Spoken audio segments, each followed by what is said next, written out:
It's the Then versus Now Challenge! 3! It's race 1 of the tournament, and it's the Subarus that are starting us off. This tournament is gonna be huge, Barry, and I am so excited.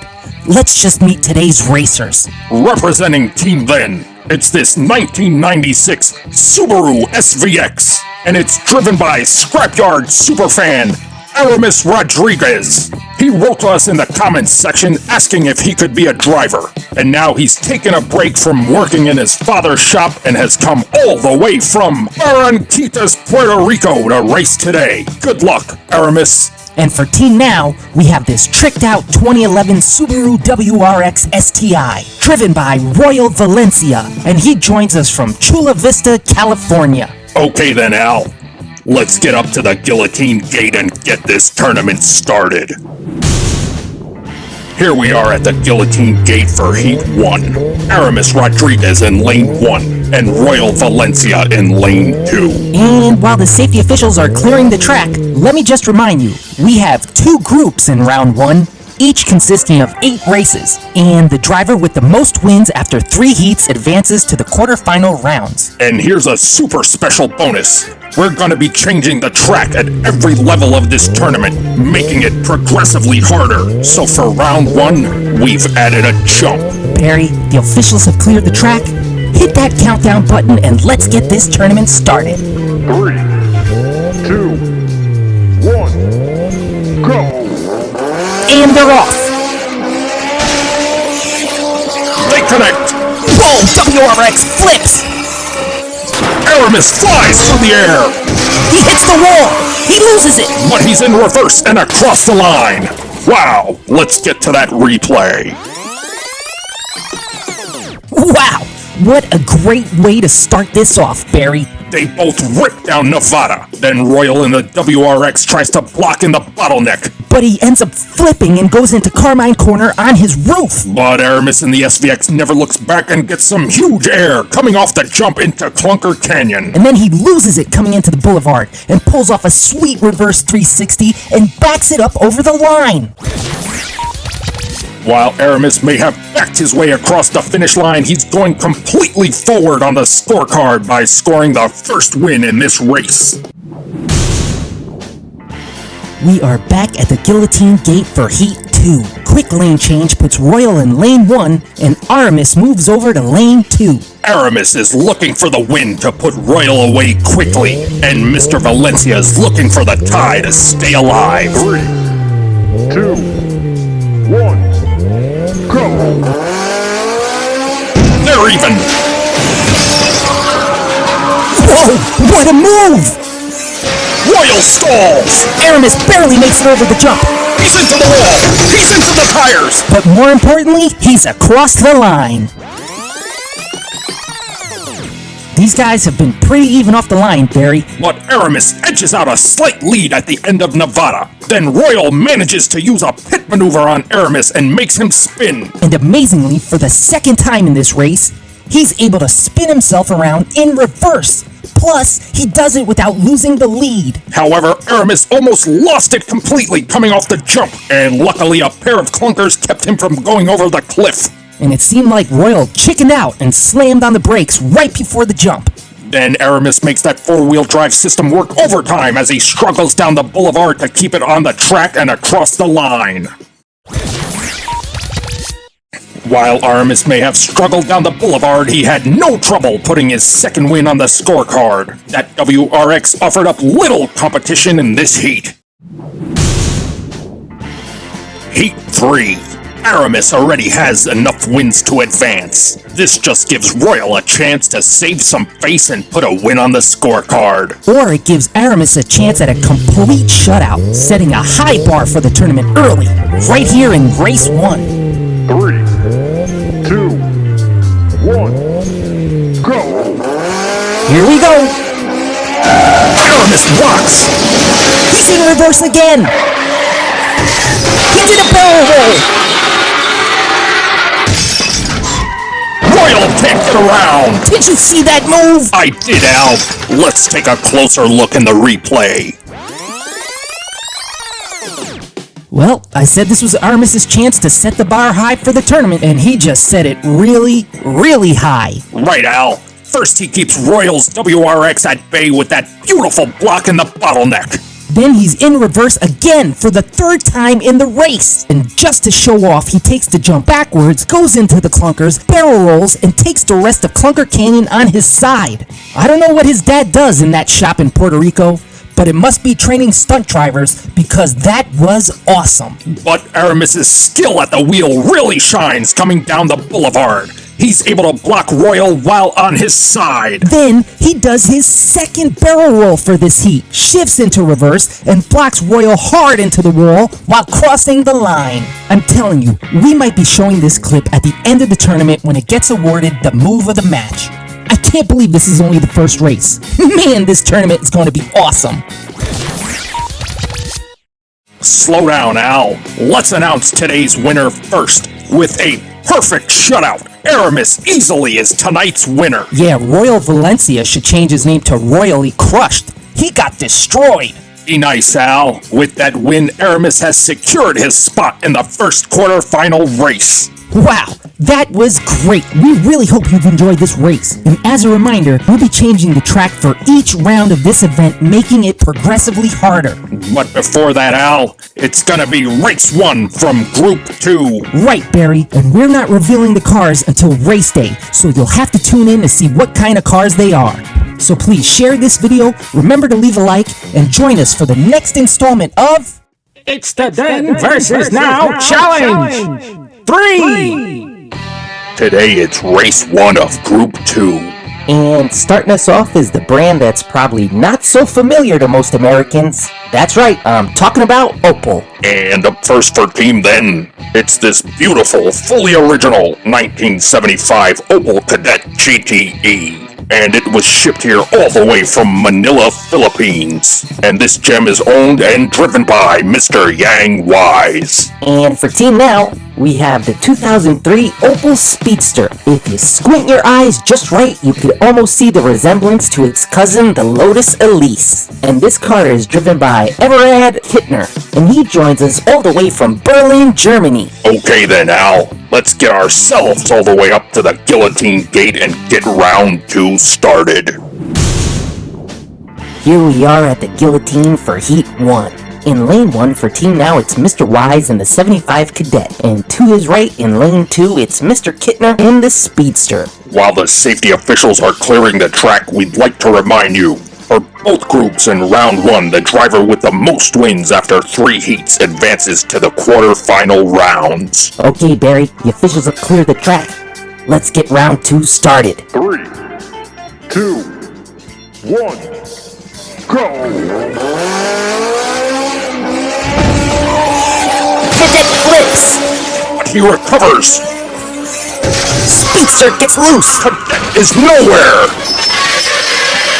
Speedster's all over the place and limps across the line.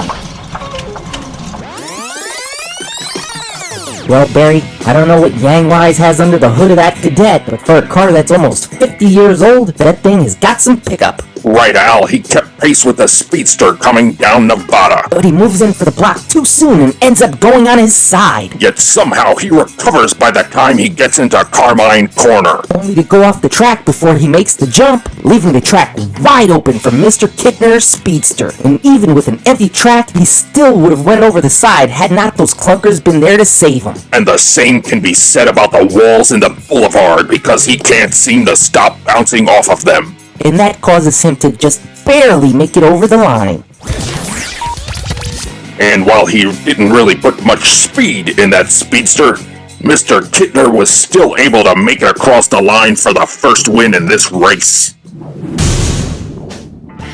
Back at the gate for Heat 2. Yang Wise needs to get that Cadet across the line and stay alive. And Mr. Kittner can get his victory right here with another win. 3, 2, 1, go! They go wide! Massive block! Cadet flips! Speedster nosedives! He flips off the clunkers! What a loser! Al, be nice. Let's break it all down in the replay. Remember? like professionals.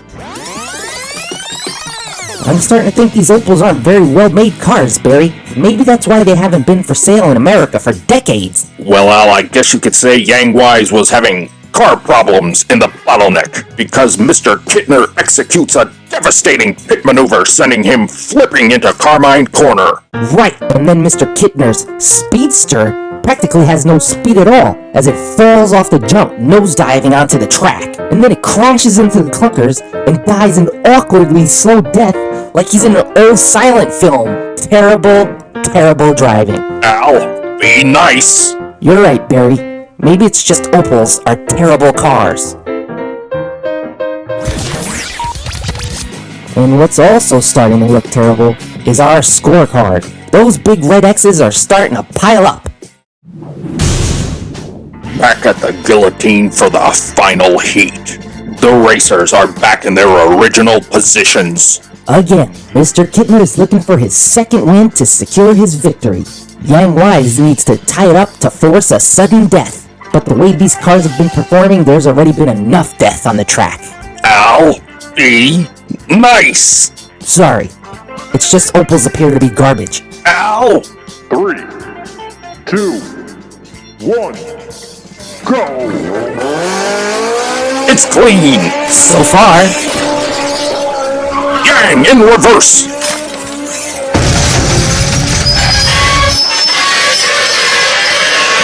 oh, come on! This one is all over. What the heck, Barry? I think I could have gone down the track in a shopping cart and gone further and faster than these two, baby. The problem seems to start for Mr. Wise in the bottleneck when the speedster gets under him and sends him into a spin, sending him into the turn in reverse. I'm starting to question how wise Yang Wise is if he bought an Opal. Even the guy in the Speedster stalls out before he can even make it to the jump. I mean, I'm around clunkers all day here at the Scrapyard, and those Opals are junk. Al, be nice. Oh, sure, no problem. Mr. Wise beautifully reverses at the jump at a beautiful 3 miles an hour, crashing onto his beautiful roof and delivering another beautiful, uninspiring slow crash for another beautiful silent movie-style death. See? So nice. So beautiful. Can it, Mr. Sarcasm? Unfortunately, no one puts a win on the scorecard. Yeah, because Opals are trash. Al?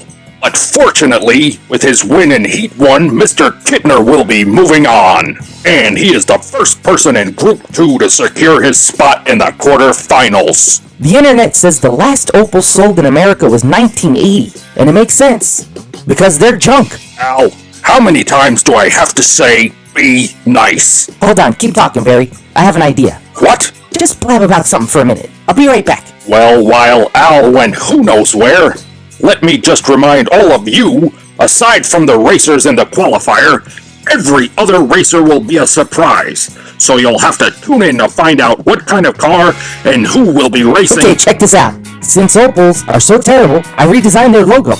Now, when someone asks if Opals are great cars, you can say, nope. Nope, they are not. Al, that says Nopal. Oh, hold on. Here, is this better? Should I buy an Opal? Nope, they're for losers. Al, we better end this bit before we loser all our viewers. So please join us again, fans, for the next installment of... It's the Then versus Now Challenge! 3!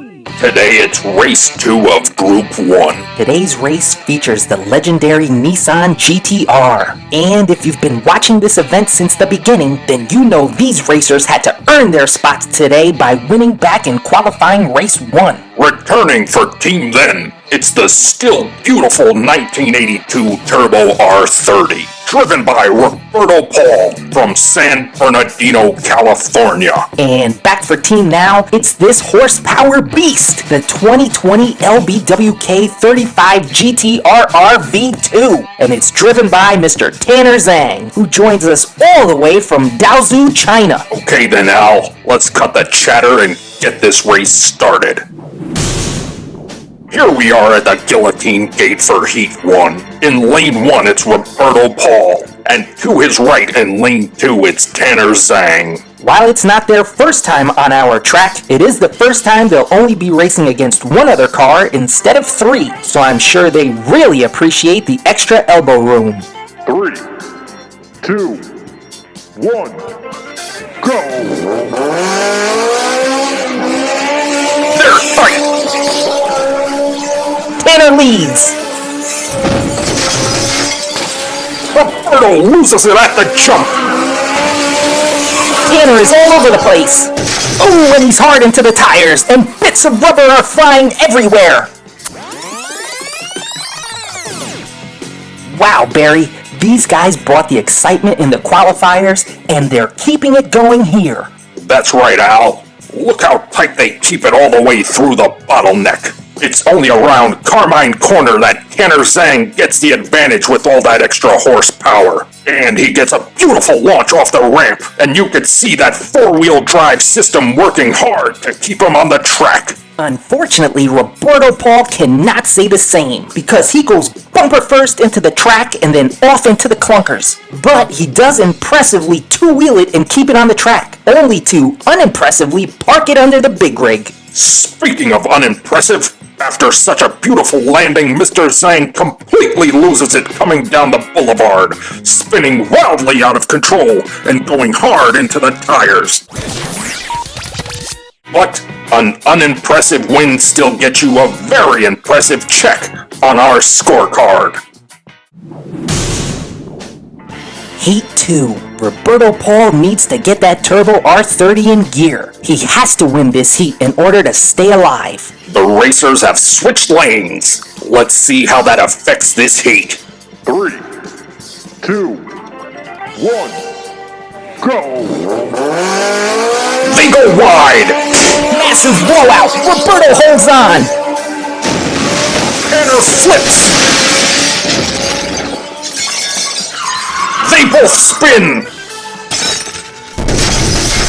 Roberto Paul explodes on impact! Now, slow it down, Al. Let's break it all down in the replay. Wow! What horrible luck for Roberto Paul! They both went wide down Nevada to keep it safe. But then, boom! Roberto Paul's rear tire just explodes, foreshadowing how he was soon about to explode himself. Al, we don't know what happened, so just stay calm. I'll tell you what happened. Tanner Zhang comes off the jump sideways and goes tumbling down the hill like Jack from Jack and Jill. And Roberto Paul is hard on the brakes trying to avoid but skids into the clunkers. Then they both go spiraling out of control and into the tires. But Roberto Paul, like his tire in the bottleneck, explodes on impact. The only thing we know for sure that exploded was Tanner Zhang's second win on our scorecard. Heat 3. Tanner Zhang already has enough wins to move him into the quarterfinals. This is pretty much a mercy run to see if Roberto Paul can at least put one win on the scorecard after exploding in the last heat. He's literally right there at the guillotine gate, Al. He obviously did not explode. Well, I don't know what kind of off-frame Looney Tunes zombie voodoo magic Roberto Paul just pulled off, but he definitely exploded. Sure, Al. Save it for the Halloween special. 3, 2, 1, go! They connect! Zhang is upside down! Voodoo magic! It's pandemonium! Roberto is all out of magic! Zhang tries to straighten out but goes into the tires! Without exploding. Zip it, Al! Well, now I'm convinced Roberto Paul definitely knows Looney Tunes voodoo magic. Is that even a thing, Al? It has to be, Barry. Just look at this. In the bottleneck, Roberto Paul does some kind of weird voodoo jiggle with his car. Voodoo jiggle? Yes, and it causes Zhang to flip over coming out of the bottleneck and into Carmine Corner. Zhang has sizable lead. How did he flip over like that? Because the Scrapyard hasn't been repaved since Ronald Reagan was president? No, Barry. It was voodoo magic. I mean, look at this. Roberto Paul makes Tanner's car completely imitate his car, just like a voodoo doll. But that spell must have been too powerful and left him exhausted and on the side of the road. Al, what did you have for dinner last night? Just some sugar-fried cheese right before bed. Why, Barry? I told you to stop eating that stuff. It gives you nightmares. But I'm wide awake. Al, with your IQ, I don't think you're ever truly awake. Well, who did get a wake-up call was Tanner Zhang. Into the tires. Wow, I take that back, Al. That was actually a great segue. And here's another one. With that third win, Tanner Zhang just gave us all a wake-up call by being the first racer to have a perfect shutout victory. And Mr. Zhang easily moves on to the quarterfinal round. He's letting everyone know that he's in this tournament to win it all. And if you remember in our last tournament, we also had a Nissan GTR that dominated. In fact, we dubbed him Godzilla because he was such a monster on the track.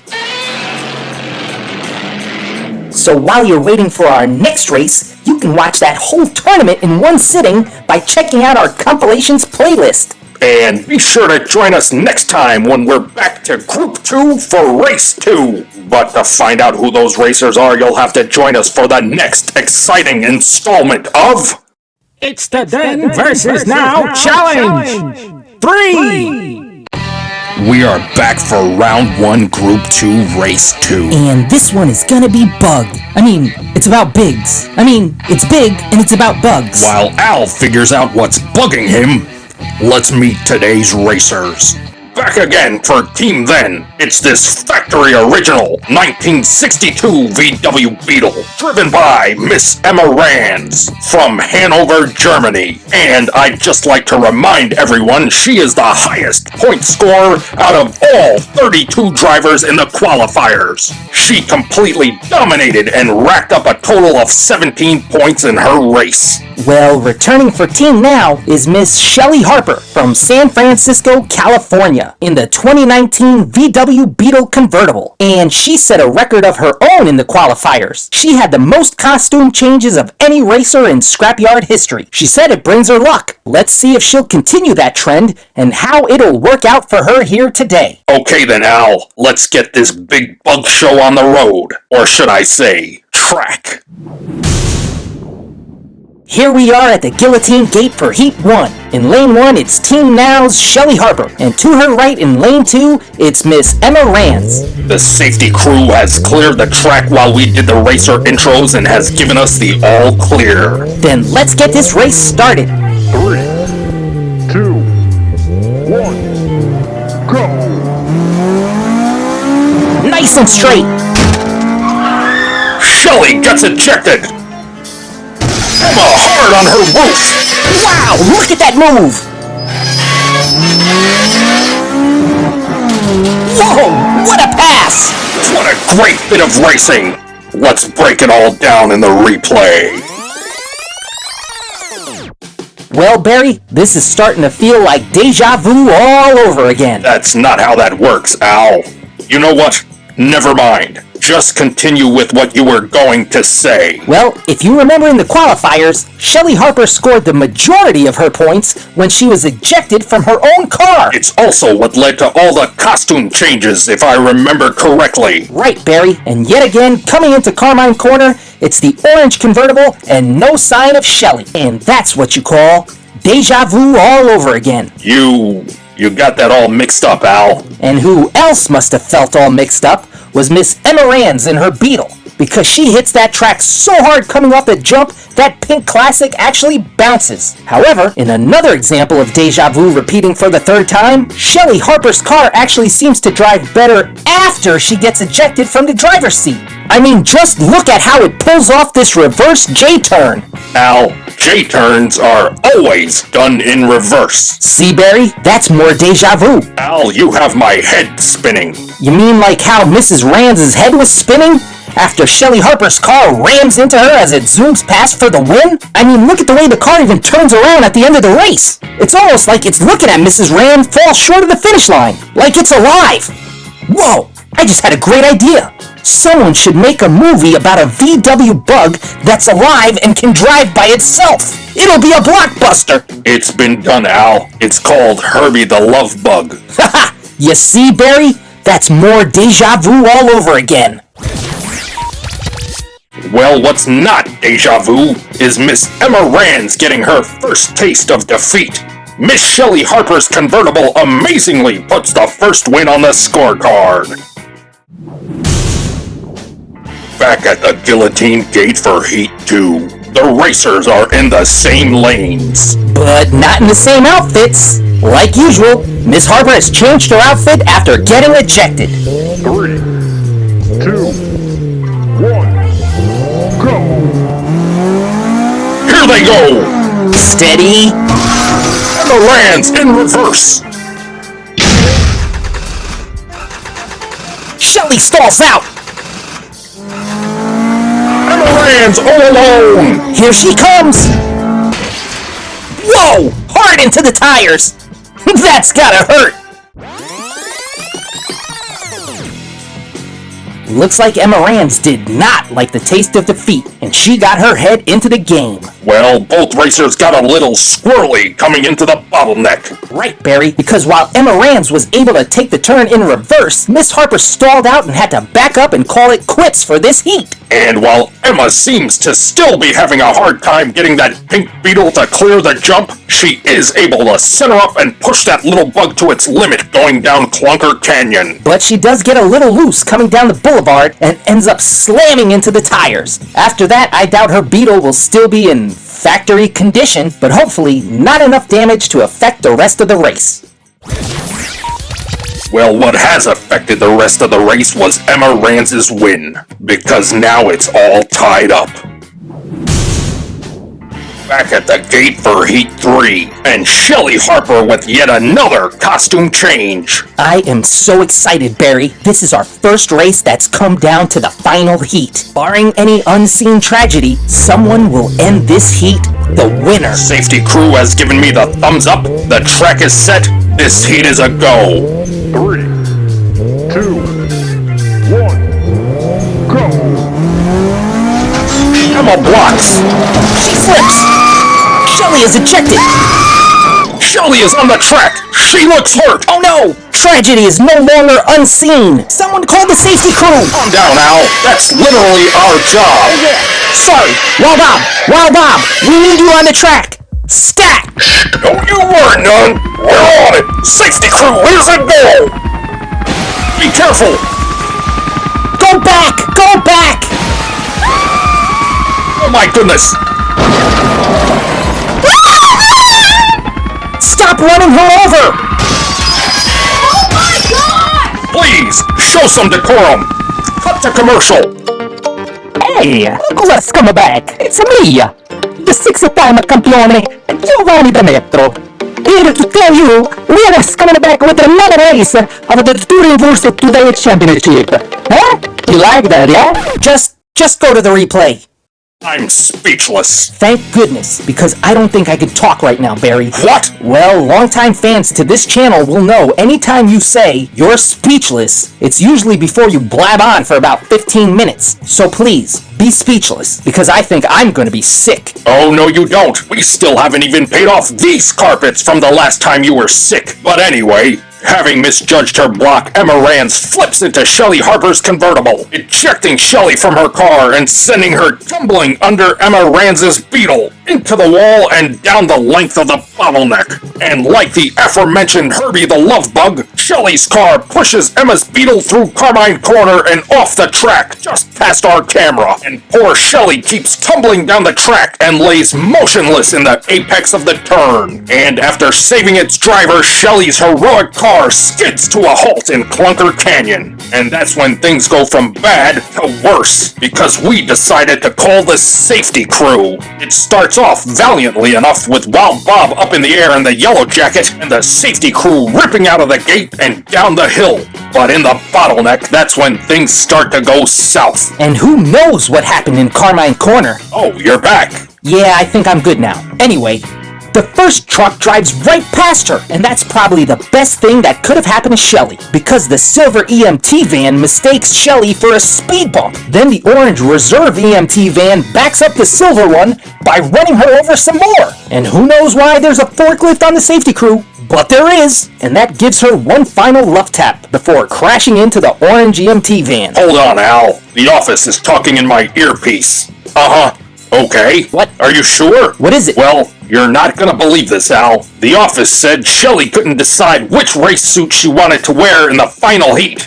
So she actually put on 3. That means? That means luckily she had on triple the protection and is actually only a little banged up and ready to restart Heat 3. Then why are we still talking? Let's get back up to the guillotine gate.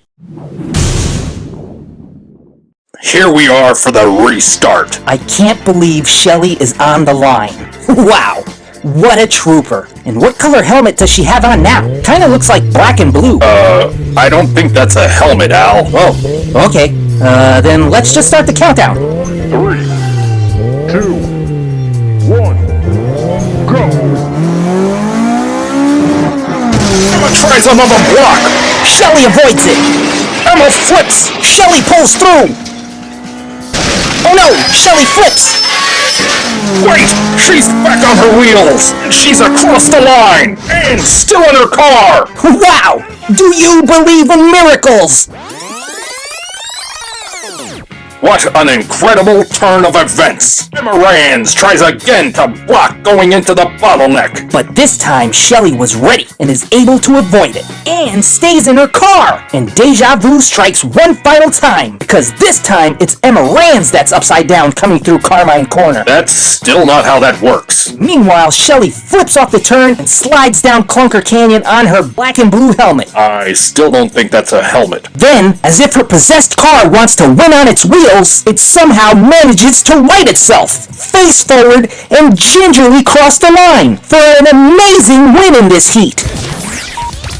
Oh, it's more than just this heat, Al. That's her second win. And that means tonight's winner is...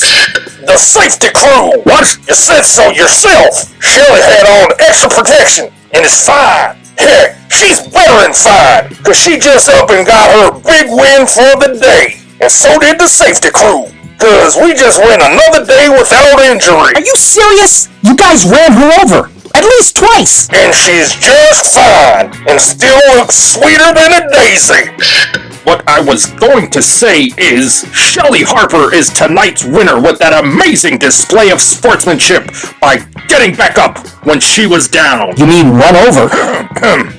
Speaking of over, it's Miss Emma Rands' chances of winning that are over. She put up quite a fight and came into this race heavily favored. But this is the point where we'll be saying, Auf Wiedersehen to that classic pink Beetle. Meanwhile, Shelly Harper will be representing Team Now in the quarterfinals. I wonder what she'll wear then. Well, before we find that out, we're going back to Group 1 with another pair of racers who earned their spots in the qualifying rounds, the mighty GTOs. So please join us then for the next thrilling race in the... It's the Then versus Now Challenge! 3! And welcome back to the Scrapyard, friends. Today is Race 3 of Round 1, Group 1. And today is all about the GOATs. Arguably America's first muscle car, the Pontiac GTO. Back again for Team Then, it's this very patriotic 1964 Pontiac GTO, driven by Elliot Navarro, and his hometown is Tampa, Florida. For Team Now, returning from qualifying Race 3, it's the baddest grocery getter in all of Canada, the 2006 Pontiac GTO,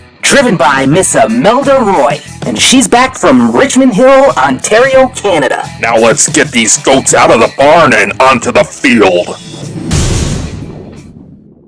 Here we are at the guillotine gate for Heat 1. In Lane 1, it's Elliot, and the car we nicknamed the Patriot for its all-American paint job. And one spot over is Miss Imelda Roy in the only road car in Canada with a parachute on its back. The safety crew clear the track during the intro, so let's get this heat started. 3, 2, 1, go! Imelda cuts in and blocks. Imelda leads, Patriot flips. and he is out.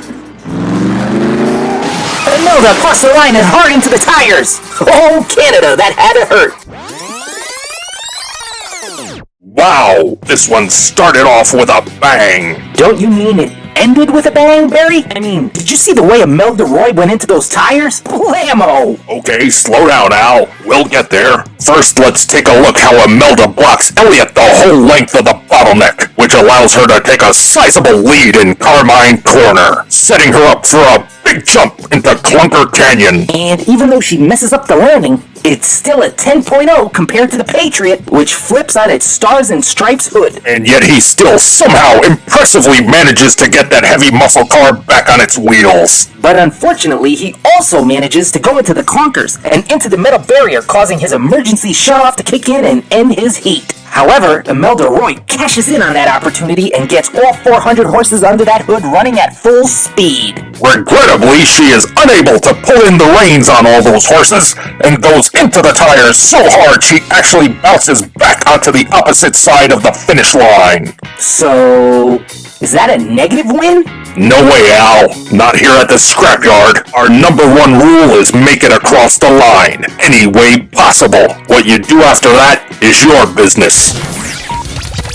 But getting back to business, with that win, Imelda Roy just put herself and Canada on the scorecard.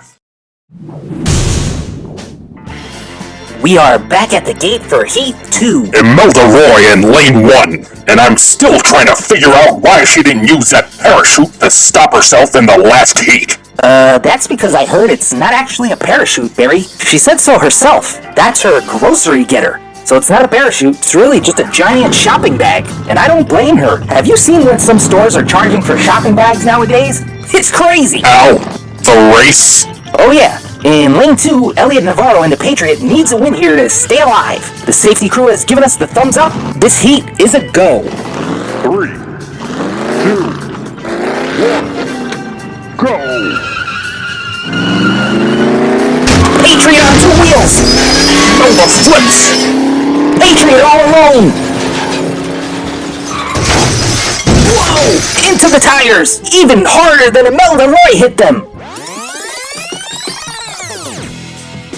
Well, it looks like this one also started off with a bang. It's like deja vu all over again. Don't even start that again. Oh, okay, Mr. Party Pooper. Then let's check out the way the Patriot gets on 2 wheels coming down the bottleneck. And Elliot drift blocks into Imelda, sending her upside down in Carmine Corner, causing her to skid to a halt, ending her heat. Meanwhile, the Patriot turns himself around just in time to hit the jump and lands perfectly in the center of the track and then just lets it rip. Still, when he gets to the boulevard, he tries to slow himself down by rubbing against a wall, but it's no help because he goes so hard into the tires, he actually bounces back to the opposite side of the finish line. It's like deja vu all over again. Ow! What did I just say? Let's get to that scorecard. And with that win, Elliot Navarro and the Patriot is able to stay alive and tie it all up. It's all tied up for the final heat. The Patriot back in lane 1, Imelda Roy back in lane 2. The safety crew has put out new tires at the finish line just in case. So let's get this heat started. 3, 2, 1, go! Imelda blocks. Patriot flips. Patriot on his roof and out. Imelda into the camera. She's back on her wheels.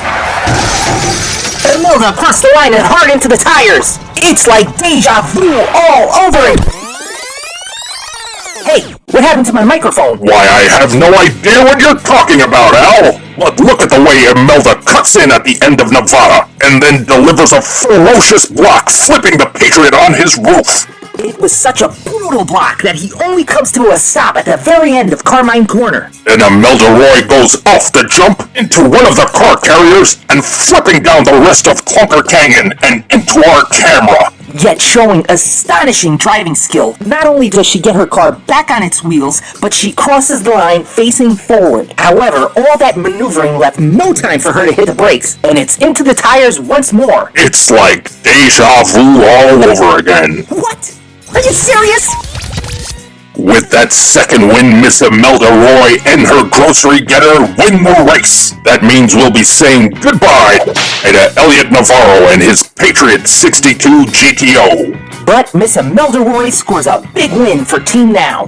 And she also just scored her spot in quarterfinal race 1. However, before that, it'll be our next race with another group of returning qualifiers as we go back to Group 2 with the Jeeps in race 3. But you don't have to wait that long to see more Scrapyard diecast racing action. That's right, you can catch up on all our other tournaments and events by checking out our playlists. Or, if you don't have that much time, you could check out the fastest minute on the internet by subscribing to our Shorts channel. Look for the links in the descriptions of this video. And be sure to join us again for the next exciting installment of... It's the Then versus Now Challenge! 3! Today is race 3 of Group 2 as round 1 continues. And we're back with a group of 4x4s who earned their spots here today by winning back in qualifying race 4. That's right, back again for Team Then. It's the driver who got it done, Emil Dunn, in his 1995 Jeep Cherokee from his hometown of St. Paul, Minnesota. And returning for Team Now is a driver who got some big air out of his Jeep. It's Norman Jordan from Virginia Beach, Virginia, in his 2020 Jeep Gladiator. Okay then, Al, let's get this race started. Here we are at the Guillotine Gate for Heat 1, Lane 1, Emil Dunn. Lane 2, Norman Jordan. And Barry, my prediction is the red Jeep will win. Gosh, Al, that's only the 50th time you've made that joke, and my prediction is it won't get any funnier the next time you make it. Wow, thanks, Barry. That was not a compliment. Oh, never mind. Just start the countdown. 3, 2, 1, go! Here they go! Emil misses the pit maneuver. Jordan hits the camera! Jordan gets air. Emil into the clunkers! And Emil is done! Jordan's not slowing down! Did he just explode? Let's get to that replay. Well, looks like my prediction might be off, Barry. I'm afraid to ask. How so, Al? Maybe a red Jeep won't win. I mean, the way Jordan exploded, his Jeep may have gone from red to charcoal gray. He seemed to start out well enough. He took an early lead, and Emil Dunn desperately tried to apply a pit maneuver inside the bottleneck. However, he tries it again in the apex of Carmine Corner and actually gets the Gladiator to spin around. Which caused Jordan to slam into the camera and make us lose our signal. But hitting that camera helped spin him around and face forward just in time to hit the jump and get some air. And after having put in so much effort blocking, it's Emil Dunn who goes roof side down off the jump, hits one of the rigs, and goes into the clunkers, ending his heat. In the meanwhile, Norton Jordan lines up to the inner wall of the boulevard and goes all out, but he had no intention of stopping. He hit that tires at full speed and apparently exploded. I'm sure he's fine. Fine? Fine? He disappeared! Well, one place he did make a showing is on the scorecard. Norman just scored his first win of the race. What the heck was that? You fellas ain't gonna believe this, but Norman just landed himself in the starting gate. What? The chances of that happening are like 1 in a billion. Hey, what do you want from me? I'm just reading what it says here on this here piece of paper. This here must be one of them scripts that was left over from the writer's strike. You're not supposed to give that away. Give it away? Heck, I couldn't pay people to take most of our scripts. Well, would you look at that? Norman Jordan is back at the gate, and it looks like he landed in lane 1, which landed Emil Dunn 1 spot over to lane 2. And that lands all of us 1 step closer to the countdown. Perfect, Al. Right on script. Hey, I thought you weren't supposed to give that away. No, Al, it says in my script to say right on script. Hey, now you are giving it away. Oh, just start the countdown. 3, 2, 1, Go! They go wide! Emil misses the block again! Emil is on his side and done again! Another huge jump by Jordan! Here he comes! Boom! Across the line! And back across the line! Well, no one exploded in this heat, so I guess that's a plus. And they both play it safe coming down Nevada by going wide. However, for a second time, Emil Dunn misses a big attempt at a pit maneuver in the bottleneck. Which sends him out of control in Carmine Corner, ultimately putting him on his roof and taking him out of this heat. And, also for a second time, Jordan gets massive air coming off the jump into Clunker Canyon. Additionally, he decides to repeat his full throttle strategy across the line. Maybe Air Jordan should invest in some air brakes. I mean, look at that hit. He goes into the tires hard and ricochets all the way back onto the other side of the finish line. Well, he's also just bounced his way into his second win. Heat 3. Jordan has already locked up his win for Team Now. This is pretty much a mercy heat for Emil Dunn to give him a chance to save some face and put at least one win on the scorecard. 3, 2, 1, go! Jordan blocks! Emil, third time is a charm! What a reversal! Jordan gets dunked! Emil loses it on the jump! Will he make it? Oh, no! He grinds to a halt! Wow, what a way to end this one. Jordan tries to force Emil into the wall at the end of Nevada. But for his third attempt, he's able to turn around and finally deliver that pit maneuver he's been looking for, slamming Jordan onto his side. Then Emil goes high in Carmine Corner, leaving Norman Jordan upside down in the turn. After all that, Emil can't stick the landing coming off the jump in Clunker Canyon and winds up also going shiny side down. And he just doesn't have enough momentum to get him down the boulevard and across the line. Which means no one gets a win in this heat. But with his two previous wins, Norman Jordan is today's winner. However, while he put on a great show in the quarterfinals, Emil now lives up to his last name and is truly done. Congrats to Norman Jordan scoring a big win for Team Now. He will move on and takes the second slot in quarterfinal race 1. But before that, we're joining back up with Group 1 for race 4. That's right.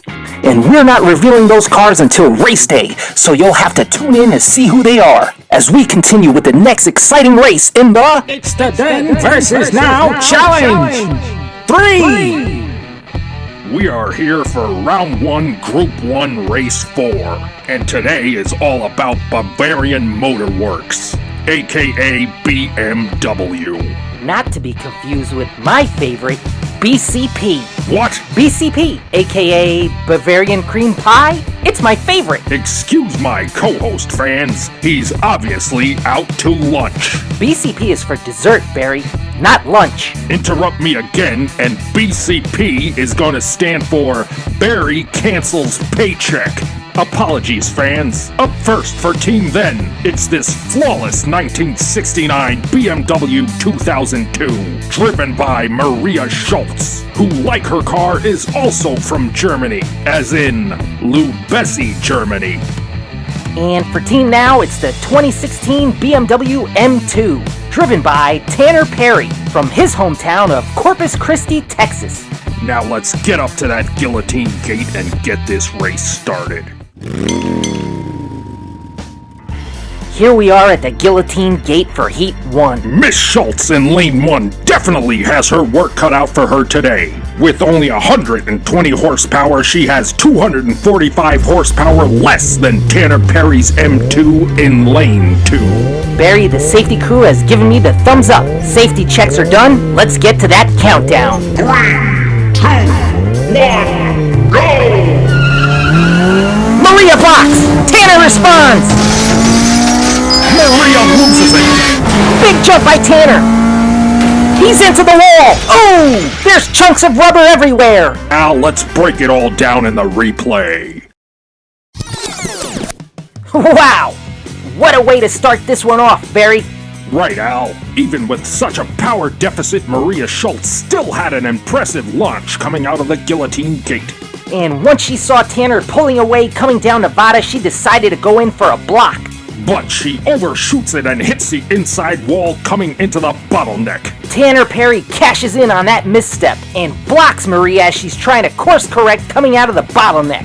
And her attempted course correction turns into calamity, and she goes on her roof and scraping the rest of the way through Carmine Corner. Looks like that car won't be in flawless condition any longer. Well, what is flawless is that beautiful jump Tanner pulls off in Clunker Canyon. Wow! Let's just look at it again. Awesome!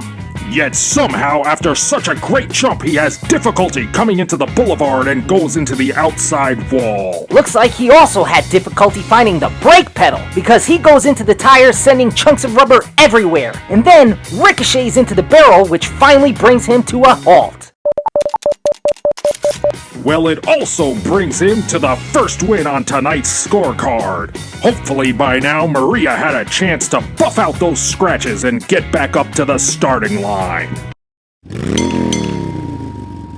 Heat 2. Quick lane change now has Tanner in lane 1, putting Miss Schultz one spot over in lane 2. And I'll tell you what, Barry, she seems to have gotten pretty lucky because her paint doesn't look half bad. The safety crew has cleared off the track and we are a go. 1, 2, 1, go!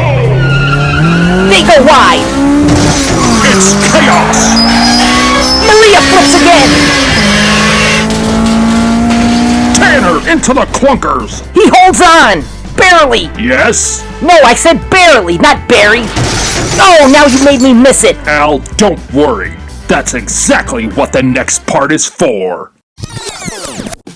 Once again, a great launch by both racers. But this time, they both decide to go wide coming down Nevada. And they both decide to go in for a block at the same time coming into the bottleneck. Tanner actually gets up on 2 wheels, then is fighting to straighten out, but goes into the wall. And Miss Maria Schultz isn't faring any better because she just skids wildly through the bottleneck and comes out flying in reverse. And that causes her to yet again come into Carmine Corner on her greenhouse instead of on her tires. And she even hits a few of the safety crew's trucks as she slides around the turn. And we can just catch a glimpse of how she runs out of momentum right at the edge of the jump.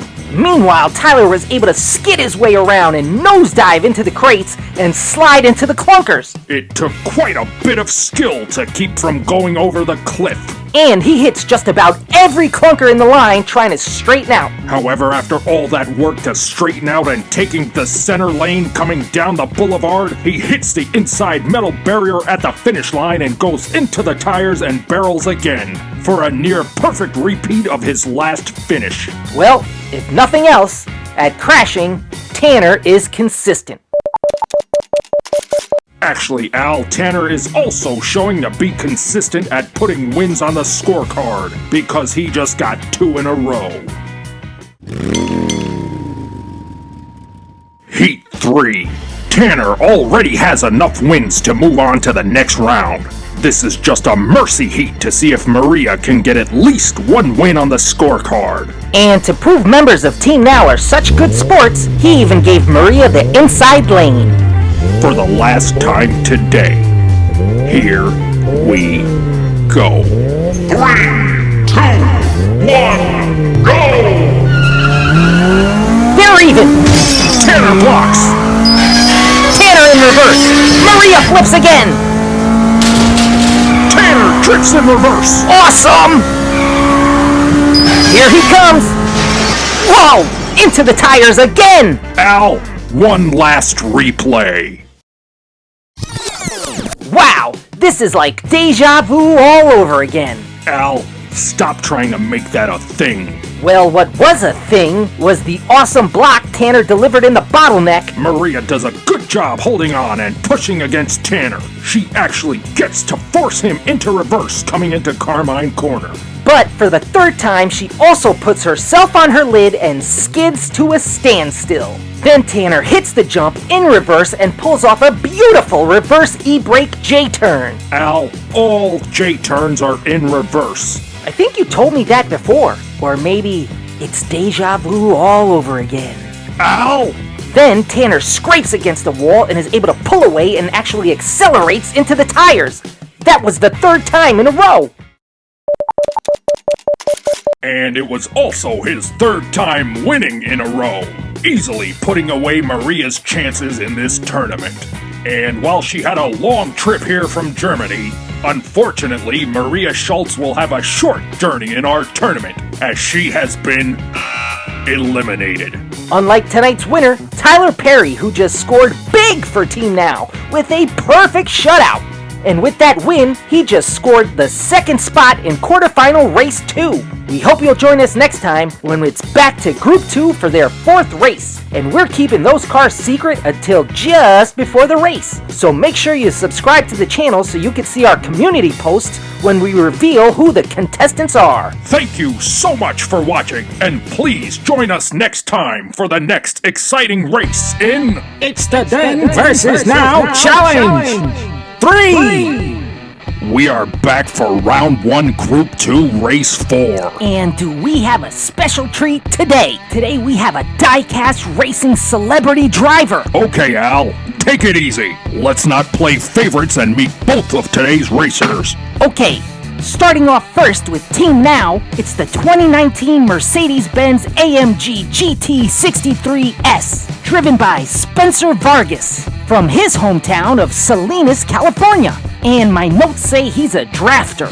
I have no idea what that means, but they must make a lot of money because this AMG GT63 cost almost $200,000 in 2019. Al, a drafter, is responsible for creating technical drawings, and they work closely with architects, engineers, and designers to convert their concepts and ideas into precise, detailed drawings to be used for construction, production, or other visual representations. Wait, so he's like an artist that actually makes a lot of money? I thought that was one of those myths, like griffins and dragons and narwhals. Al, narwhals are real. The unicorn of the sea actually exists? Wow, Barry, our channel is educational and exciting. There won't be much excitement if you keep blabbing. So moving on to Team Then, we have a giant in the world of die-cast racing. It's half of the Norman Vern Racing YouTube channel, the V-Man himself, Vern Davis, in this beautiful 1992 Mercedes-Benz 500E. And he's all the way from his hometown of Winnipeg, Manitoba, Canada. And it says something shocking here in the notes. When he's not racing and making die-cast videos, Vern is also an electrician. Why is that a shock? Oh, no, never mind. It's shocking because he's an electrician. Get it? Electrician? Shock? The only thing that's truly shocking is that I keep falling for your low-voltage sense of humor. Here we are at the guillotine gate for Heat 1. Spencer in Lane 1, the V-Man in Lane 2. Hopefully the V stands for vroom vroom, because that AMG has over 300 horsepower more than the V-Man's 500E. We just did the intros. The V stands for Vern. So Vern is Canadian for vroom vroom? What? No, forget it, Al. Just start the countdown. 3, 2, 1, go! Spencer blocks! V-Man counters! What a block! Spencer is upside down and out! V-Man flies into the clunkers! He's on his roof! He skids to a halt! This one is all over! Wow, Barry, what a way to start this one off! Right, Al. Halfway down Nevada, Spencer tries to put the V-Man into the wall. But then, right at the transition into the bottleneck, the V-Man taps Spencer back, totally disorienting him. And coming into the apex of Carmine Corner, the V-Man finishes off the job, sending Spencer on his roof, completely taking him out of the race. Barry, I guess that's the difference between a drafter and a professional die-cast racer. The V in V-Man must stand for vicious, because he's not playing around. Or maybe it stands for vertical, because look at the height he gets off that jump. Or maybe it stands for violently, because that's how hard he goes into the clunkers. I love that. Let's see it again. Wow, he goes so hard into those clunkers that he goes into the boulevard on his roof. But unfortunately, he just didn't have enough momentum to make it across the line, even though he tried to skid as far as he could. Maybe the V stands for valiant, because that's the effort he just put in.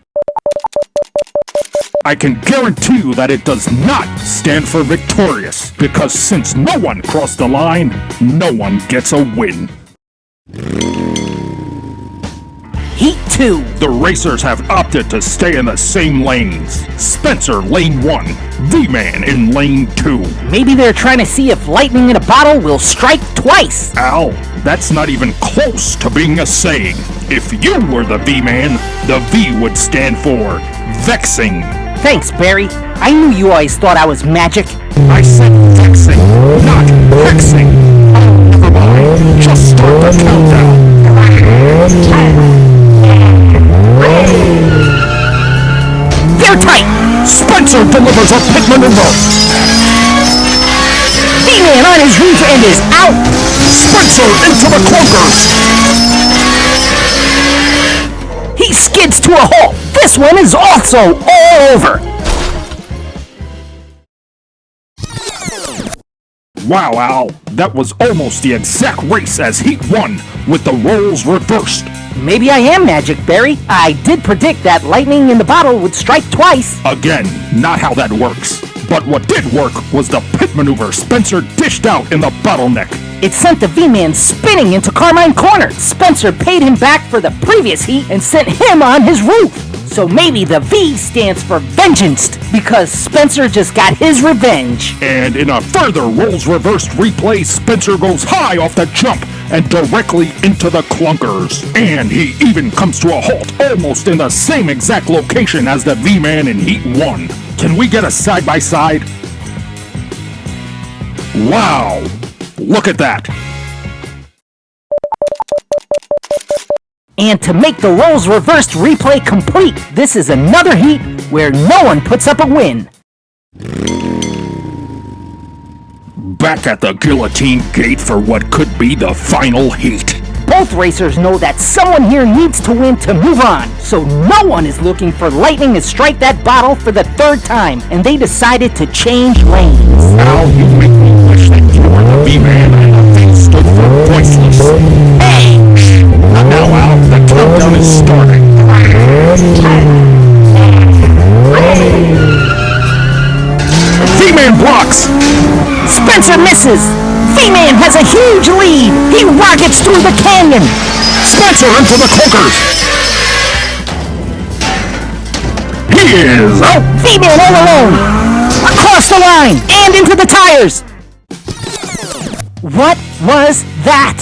300 horsepower less or not, V-Man just showed the E in 500E stands for excitement. Really? You're doing the car now? Yes, because maybe the E in 500E stands for evades, because that's what the V-Man does when Spencer frantically tries to execute a pit maneuver in the bottleneck. Or maybe that E stands for easily, because that's how the V-Man continues to increase his lead in Carmine Corner. Or maybe the E stands for eagle, because that's what the V-Man looks like soaring through the jump in Clunker Canyon.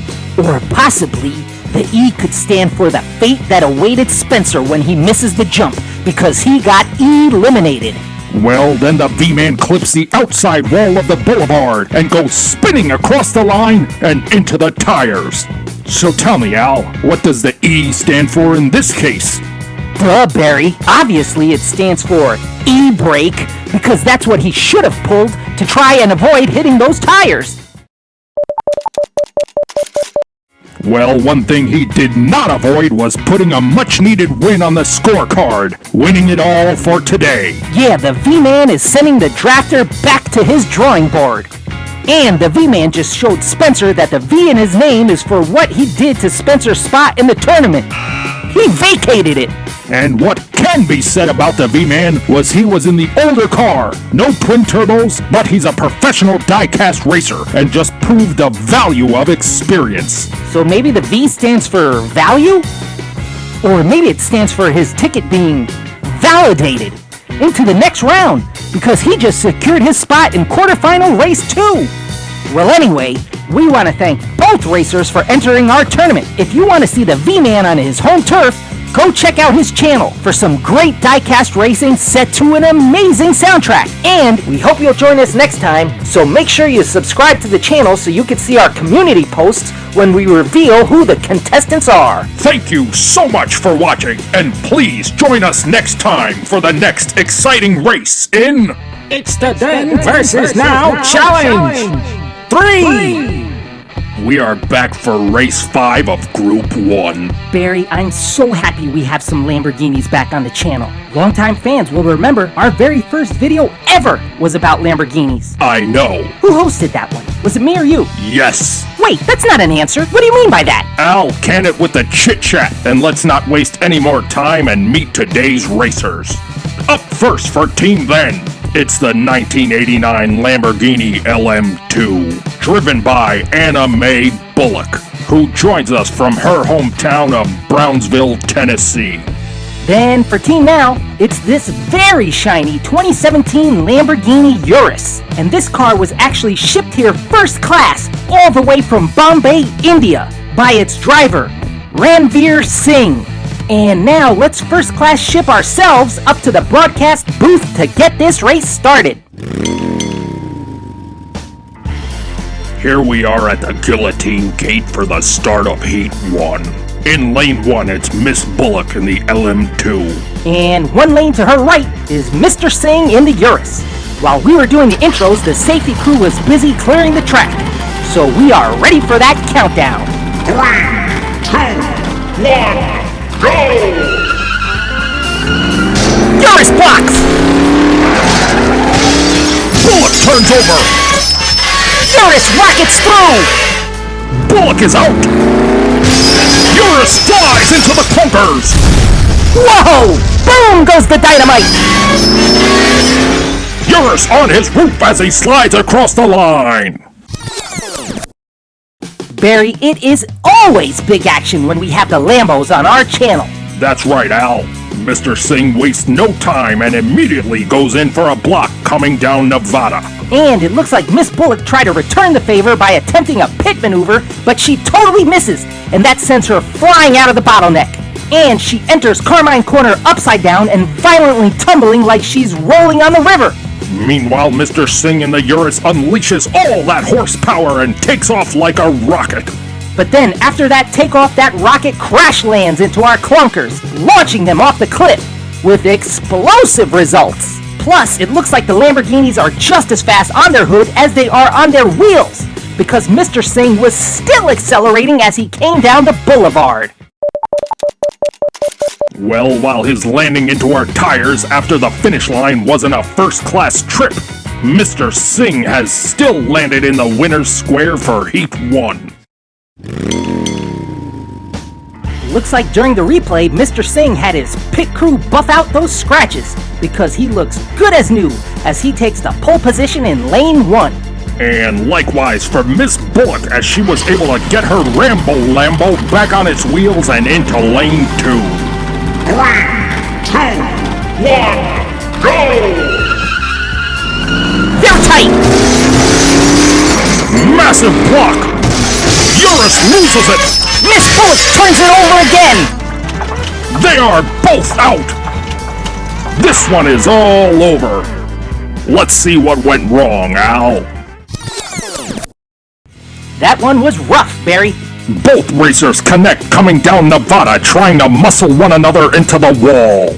Then, coming into the bottleneck, Mr. Singh cuts the wheel on the Urus hard and delivers a cataclysmic block on Mrs. Bullock's LM2. But it's not a perfect block, because Ranveer Singh overcooks it and loses control on the way out of the bottleneck. And that sends them both rocking and rolling on their roofs to a screeching halt in Carmine Corner. I'd say during our races I love watching these crashes. But what's love got to do with it? Love has to do with heart. And both these racers showed a lot of heart during this heat. But unfortunately, neither could make it to the finish line. So who needs a heart when a heart can be broken? And that means 2 big red X's for both of these Lambos. We are back at the guillotine gate for Heat 3. Miss Bullock really has her work cut out. She needs a win here to force a sudden death heat. Meanwhile, with 1 win already in the bank, Mr. Singh just needs another double DNF to advance. Good luck to both racers. 3, 2, 1. Go! They go wide! What? Did you see that? Urus in reverse! Miss Bullock turns it over again! Amazing!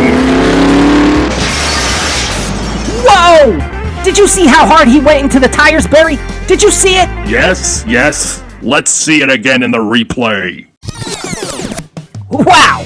What a way to close this one out, Barry. Both racers appear to be taunting each other with attempts to block coming down Nevada. But then, in the bottleneck, Ranveer Singh in the Urus does something I've never seen before, Barry. He blocks while he's in the air. Check this out. Miss Bullock loses it coming into the bottleneck, and as she's trying to recover, Ranveer turns his car midair and blocks the LM2, keeping it on its roof. Then, like he's showing off, he bounces and drifts that 5,000-pound SUV like it's a Miata. And to top it off, he shifts it into reverse, while poor Miss Bullock once again ends up turned over in Carmine Corner. Then Mr. Singh takes the jump in reverse and is laser straight coming down Clunker Canyon. I've seen a lot of racers try to take that jump in reverse, but Mr. Singh just proved he's simply the best. Better than all the rest. And he goes all out coming down the boulevard. That accelerator must have been pinned to the floor because he hit the tire so hard he actually knocked out the signal on the finish line camera. Well, with his second win in this race, the other thing Mr. Singh knocked out was Miss Bullock from this tournament. Unfortunately, Miss Bullock ended up turned over so much in this race, maybe she should just change her last name to Turner.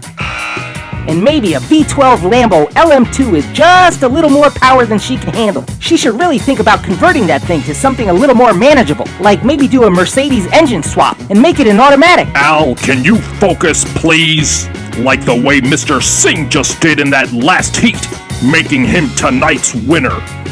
And with that performance, he clearly deserves the third spot in quarterfinal race 1. And please join us next time when we're back to Group 2. But no spoilers, those cars are a secret, and you won't find out who they are until race day. Unless you subscribe to our channel, where we always reveal it to the subscribers a few days before the race in our community posts. Thank you so much for watching, and please join us next time for the next exciting race in... It's the Then versus Now Challenge! 3! Welcome back, race fans.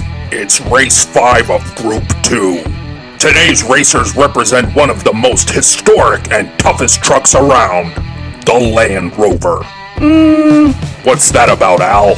Well, they might be one of the toughest trucks, but while our track isn't one of the longest and the prettiest, it is one of the toughest tracks in all of diecast racing. So these guys are gonna have their hands full. Well then, let's stop wasting time and meet them. Up first for Team Then, it's this classic green 1965 Land Rover Generation 2 Safari. And it has traveled all the way from Johannesburg, South Africa, along with its driver, Reuben Short. And for Team Now is another well-traveled Land Rover. It's this 2020 Land Rover Defender, driven by Jamal Pitts, all the way from Oran, Algeria. Now, let's hope these guys didn't spend all of their gas getting here and left enough to get themselves up to the Guillotine Gate. Here we are at the famed Guillotine Gate for the start of Heat 1. In Lane 1, it's Reuben Short in the Safari. And one lane to his right is Jamal Pitts in the Defender. The safety crew was busy clearing the track during the intro, so let's hope the drivers are ready because this race is a go. 3, 2, 1, go! Safari blocks!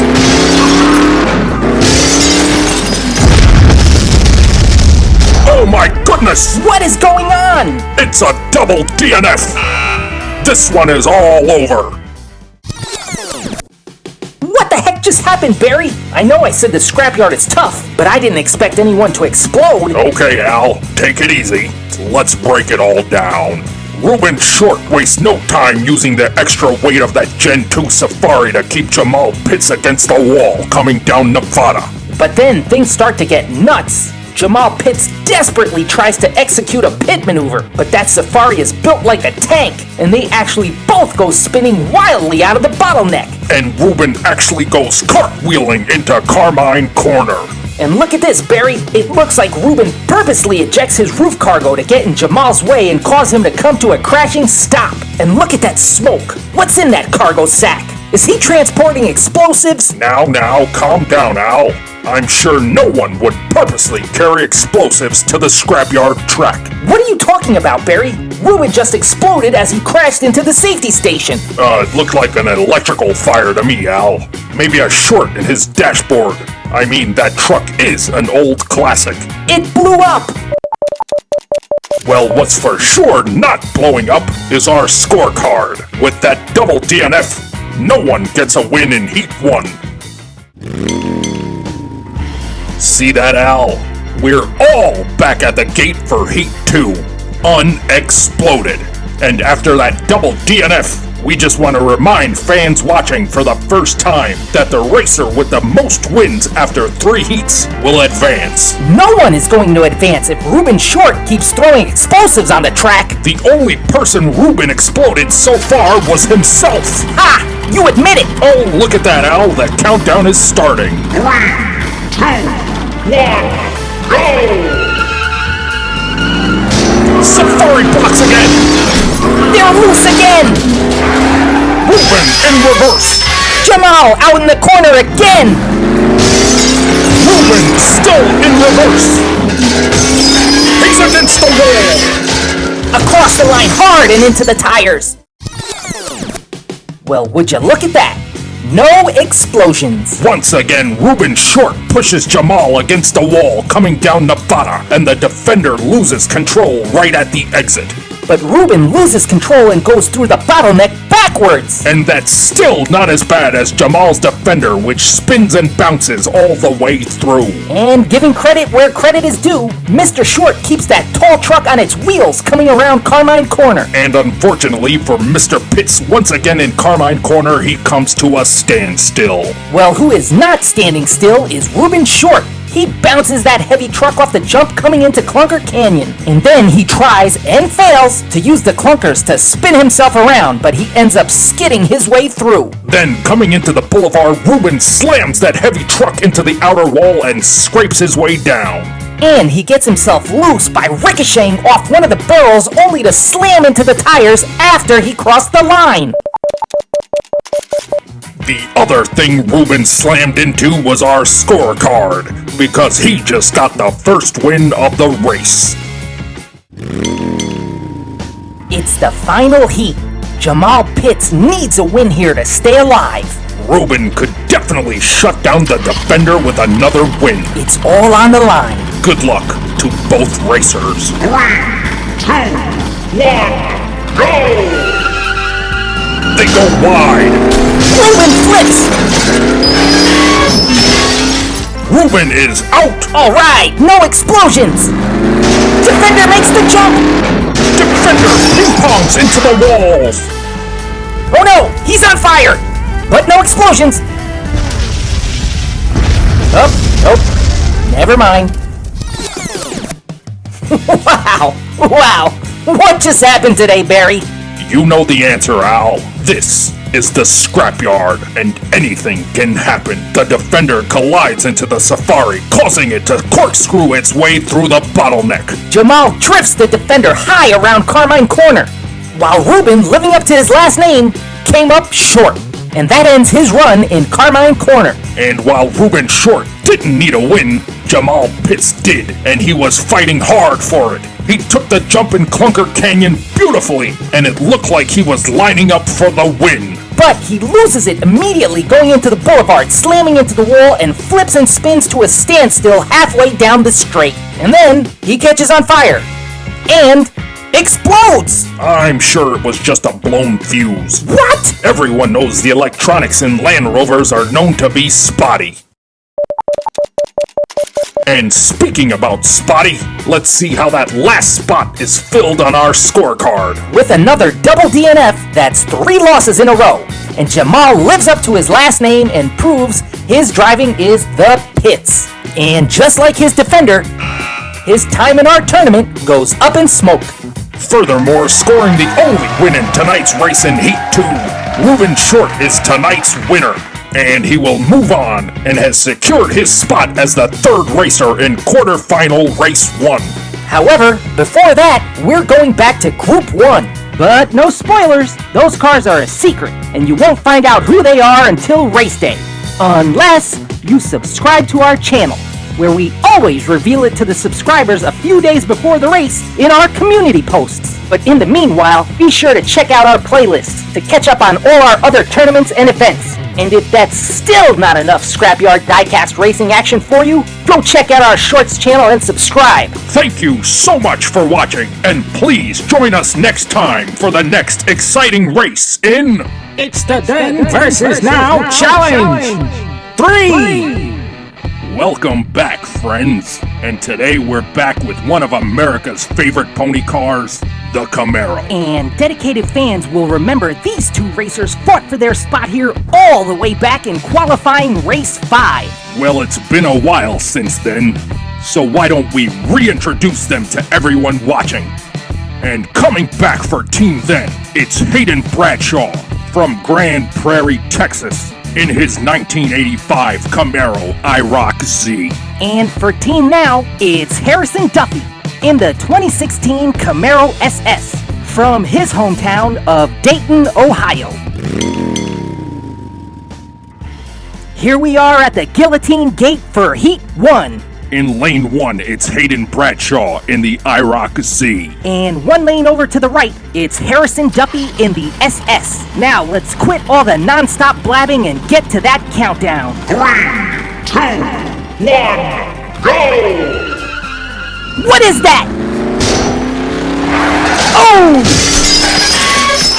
SS flips Huge jump! down the boulevard and he goes hard into the tires. Whoa! That was brutal! Well, that one started out with a bang. You're telling me, Barry. First off, what happened to Nevada? One of the actual walls came loose. I mean, I know we're called the Scrapyard, but isn't the safety crew supposed to check the track before each heat? The SS hits that bit of wall, and I think that rocked his boat. Because in the bottleneck, he goes into the wall, and that sent him upside down into Carmine Corner and sliding on his shiny side. Meanwhile, Hayden Bradshaw pays no attention to all the calamity and instead executes a massive all-out jump coming into Clunker Canyon. But he gets a little loose in the boulevard and finally goes brutally smashing into the tires, and that catapults him through the air and into the barrels, which makes him end up on his shiny side as well. Well, on his shiny side or not, Hayden and the IROC won Heat 1 and are one step closer to moving on. Back at the Guillotine Gate for Heat 2, the racers have opted to stay in the same lanes. Let's hope the safety crew has remembered how to do their job and fix the track. There's only one way to find out. Let's get to that countdown. 3, 2, 1, go! Not again! IROC blocks! But he's on his roof! And he makes it over the jump! SS struggles to get around, and he does it! And also goes into the tires! Let's see it again in the replay.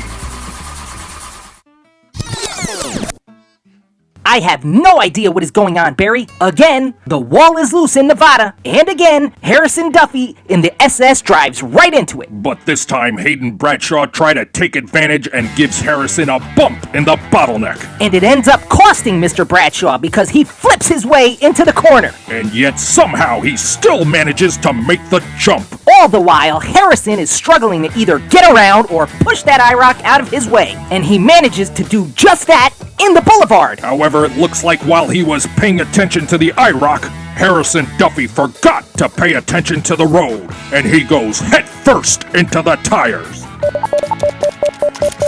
But he also goes head first into our scorecard, tying this race up at 1 apiece.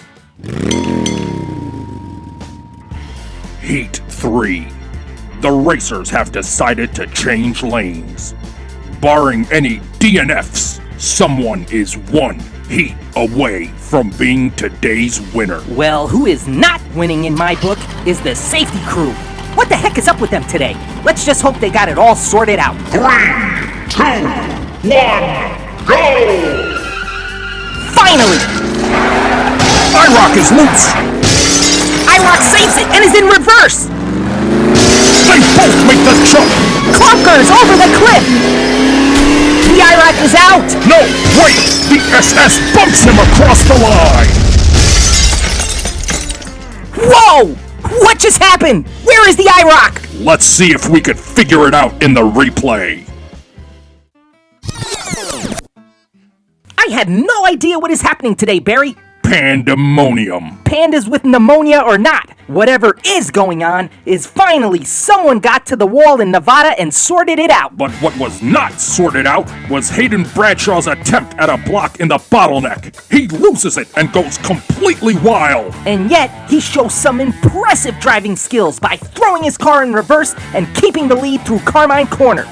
But both drivers go wild coming off the jump in Clunker Canyon, sending clunkers everywhere. Then the IROC goes into the wall in the boulevard. And just when it seems like it's all over for Hayden Bradshaw, Harrison Duffy in the SS violently slams into him. And that sends the IROC so hard into the tires that he ricochets and explodes on impact. Meanwhile, Harrison is able to make it across the line to come in second. And for the first time ever in Scrapyard history, a clunker manages to come in third.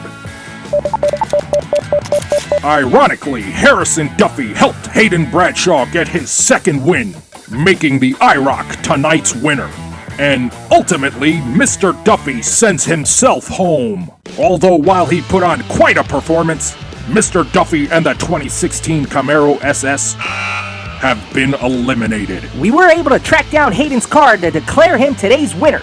And he's still on fire! And regardless, he'll be moving on to quarterfinal race 2. But before we move on, I have one question. I'm almost afraid to ask. What is it, Al? What was going on with the safety crew on the track today? I mean, can I get a shot at Carmine Corner? See that right there? It's just as I thought. Look at that.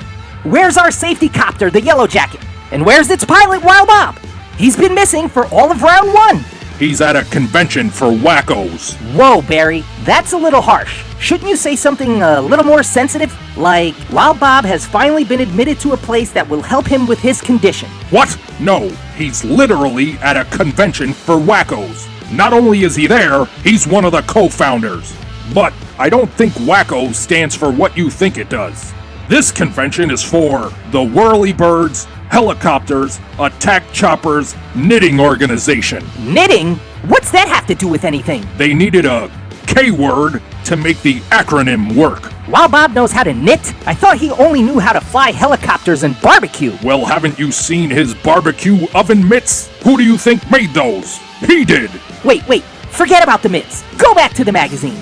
Can we zoom in here? Host? Host? How is he a host and I'm still only a co-host? Because Wild Bob actually does his job, unlike some people who instead of getting to the outro, prefer non-stop blabbing, which ends up costing us viewers and subscribers. You do remember your job, Al, don't you? Of course I do! Well then, why don't you try doing it before you go from being a co-host back to just being an intern? Fine, you just watch how good I can co-host. Please join us next time when we're back to Group 2. But no spoilers, those cars are a secret, and you won't find out who they are until race day. Unless you subscribe to our channel, where we always reveal it to the subscribers a few days before the race in our community posts. Thank you so much for watching, and please join us next time for the next exciting race in... It's the Then versus Now Challenge! 3! Welcome back, fans, for Race 6 of Group 2. Today we're featuring the car that ignited the import tuner phenomena, the Honda Civic. Sharp-eyed fans will remember these two racers battled fiercely for their positions here today, all the way back in qualifying Race 6. Well then, let's reintroduce them to everyone tuning in. Coming back for Team Then, we have the iconic 1970 N600, driven by Matthias Rollins, hailing from Pomona, California. And for Team Now, it's this stunning 2002 Civic Si, driven by Mr. Oliver Cooper from Fort Lauderdale, Florida. Now that the reintroductions are all done, let's get racing. Here we are at the Guillotine Gate for Heat 1. In lane 1, it's Oliver Cooper in the Civic SI. And 1 lane over to the right, it's Matthias Rollins in the go-kart-sized N600. While we were busy with the introductions, or reintroductions, the safety crew was hard at work clearing the track. So let's not waste any more time and get to that countdown. 3, 2, 1, go! Fender to fender! SI delivers a massive block! They both flip! N600 is out! And it appears Oliver Cooper's SI can't clear the jump. This one ends in a double DNF. Let's check the replay to see what went wrong. Well, it looks like neither of these racers had the VTEC kick in during this heat, Barry. That's right, Al. And almost immediately after the guillotine gate lifted, these two drivers started trading paint as they sped down Nevada. Then Oliver Cooper in the SI executed a huge block in the bottleneck, pinning Matthias Rollins' tiny N600 against the wall. Sadly, he lost control heading into Carmine Corner, and both racers ended up tumbling through the turn. If only the blue SI had caught even a hint of a tailwind, it might have been just enough to clear the jump in Clunker Canyon, potentially leading to a different outcome. However, with the absence of any wind meant that there would be no wind, and both racers ended up with a glaring red X for this heat. Back at the guillotine gate for Heat 2, lane change during the replay places the small but mighty N600 in the pole position of lane 1, while the SI shifts into lane 2. We are still looking for someone to make it across the line. Let's see if we could get a clean win in this heat. 3, 2, 1, go! N600 with a late block. Cooper's SI spins out of control. Cooper regains his composure. What a reversal! N600 flips and is out. Cooper's coupe is on its roof. Boom! Oliver Cooper crashes into the tires. Let's analyze that action for the fans in the replay. Looks like we finally got a winner, Barry. Although Matthias Rollins put up a fierce fight in this heat, he swings wide coming down Nevada, preparing for a block right at the bottom of the hill. That little Honda packs a serious punch, sending Oliver Cooper's blue SI flying and forcing Oliver completely to lose control through the bottleneck. However, Cooper pulls it together, straightens out, and rips through Carmine Corner, delivering a surprising reversal to Matthias in the small N600, which causes his car to flip and skid to a stop right at the end of the turn. Now at full speed, Cooper's SI comes off that jump a bit crooked and just nicks the pile of clunkers, flipping his car onto its roof and grinding down the canyon. Luckily for Oliver, he had enough momentum to slide the entire length of the boulevard and across the line. Even luckier for him was the pile of tires at the end of the track that prevented him from sliding into the abyss. But luckiest of all for him is with a win in this heat, Oliver Cooper has just taken the lead in this race. It's the final heat. Oliver Cooper looking for his second win to put this race to a definitive end. Meanwhile, Matthias Rollins needs to get that tiny N600 across the line first to force a sudden death match. Good luck to both racers. 3, 2, 1, go! N600 goes for the push. Oh no, he's on his side! Did you see that? He just flipped the SI. SI over the jump! N600 lags behind. Clunkers everywhere! N600 grinds to a standstill.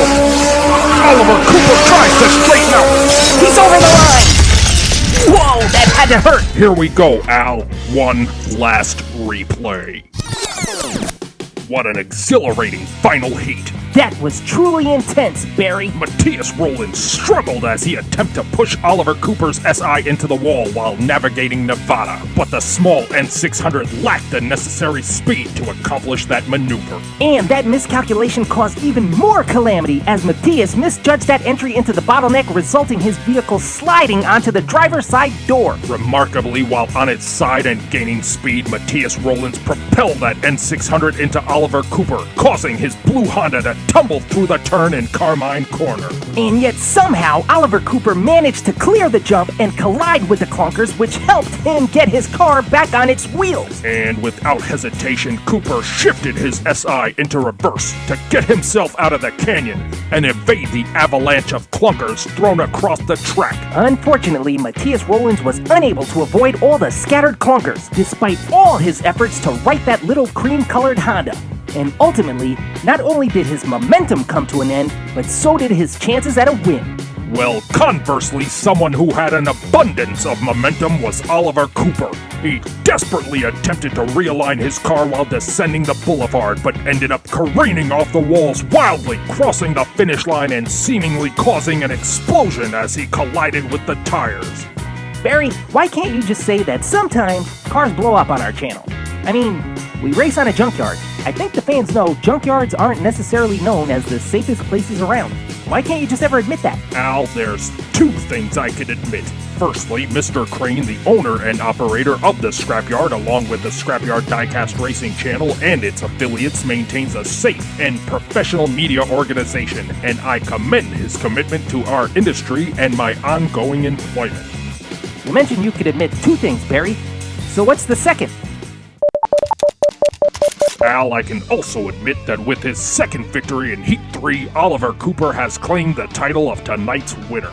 And unfortunately, Matthias and his little N600 will be heading home. While he didn't win, this Team Then member proved sometimes it's not the size of the car in the race, it's the size of the race in the car that really matters. What? That makes absolutely no sense, Al. However, what does make sense is that with 2 out of 3 wins, Oliver Cooper has rightfully secured his spot as tonight's winner. He's also earned a place in the 3rd position for Group 2's second quarterfinal race. Wow, that was some serious action, Barry. But the thrills don't end here, because next time we'll be returning back to Group 1. And as you know, we always keep those racers secret just until before race day. That is, unless you subscribe to our channel, where we reveal the racers early in our community posts. But in the meanwhile, be sure to check out our playlist to catch up on all our other tournaments and events. And if that's still not enough Scrapyard Diecast Racing action for you, go check out our Shorts channel and subscribe. Thank you so much for watching, and please join us next time for the next exciting race in... It's the Then versus Now Challenge! 3! Boom! Welcome back, fans! It's Race 7 of Group 1! And today's racers won their spot here when they competed all the way back in qualifying Race 7. And dedicated fans will remember that race had it all. Big speed, big crashes, and even bigger fires. Heck, Wild Bob even had a cookout on one of the competitors' burning Toyotas. It was ham hocks with cinnamon, and they were unforgettable. Well, what else was unforgettable was the performance of today's racers. But let's introduce them again to the fans watching for the first time. Coming back for Team Then, from Columbus, Georgia, it's Benjamin Webb in his small but fast 1984 Toyota MR2. And returning for Team Now, it's Dexter Hall from Ann Arbor, Michigan, in his 2020 Toyota Supra. Now that the reintroductions are all done, let's get racing. Here we are at the guillotine gate for Heat 1. Benjamin Webb's MR2 is in the pole position. And 1 lane over to the right, in lane 2, it's Dexter Hall's Supra. While we were busy with the introductions, the safety crew was busy clearing the track. So it's time to disengage that parking brake so we can get this race started. 3, 2, 1, go! Benjamin on his door! Now he's on his roof. And he is out! Dexter flies over the jump! Bing bong bing! Like a pinball, he's across the line! Now let's give the fans our expert commentary on the replay. Well, at least my expert commentary. Hey! That wasn't an insult, Al. You see, with my many years as a broadcaster, I give the professional commentary. And what you give can only be described as color commentary. You mean because my commentary is like gold? Actually, I was thinking more of pyrite. Wow, that kind of gold sounds expensive. Oh, that kind of gold attracts everyone, Al. I'd say even the fools can't turn it away. Wow, that's the nicest thing you've ever said. I think you're turning over a new leaf, Barry. Well, speaking of fools and turning over, Dexter makes a fool out of Benjamin as he squeezes that little MR2 against the wall, causing him to turn over onto his side. Great segue, Barry. I'd say your commentary is pretty pyrite as well. Don't you dare ever say that about me. I mean, that title's just for you, Al. Wow, so humble. You really are turning over. Well, who really keeps turning over is that little MR2 because he goes from on his door to on his roof. And unfortunately, Heat 1 ends for him right there in Carmine Corner. Meanwhile, Dexter Hall launches off the jump coming down Clunker Canyon. He gets a little loose and slips just a bit, but he quickly corrects and accelerates his way out of the canyon. But that course correction doesn't last long because he hits the inside wall on the way into the boulevard, sending him ricocheting into the opposite wall, then into the tires and backwards into the barrels. Hopefully, while we were doing the replay, his pit crew was busy straightening out his bodywork. Well, one thing Dexter Hall's pit crew won't have to straighten out is the scorecard, because he easily puts up the first win in Heat 1. Heat 2 sees our customary lane change. Shout out to both pit crews. They got those cars looking good as new during the replay commentary. Great job, guys. Let's hope our safety crew also did their jobs and reset the track. 3, 2, 1, go! Yowzers! Super massive block! MR2 recovers! Super on the wall! No, he's off! Will he push through?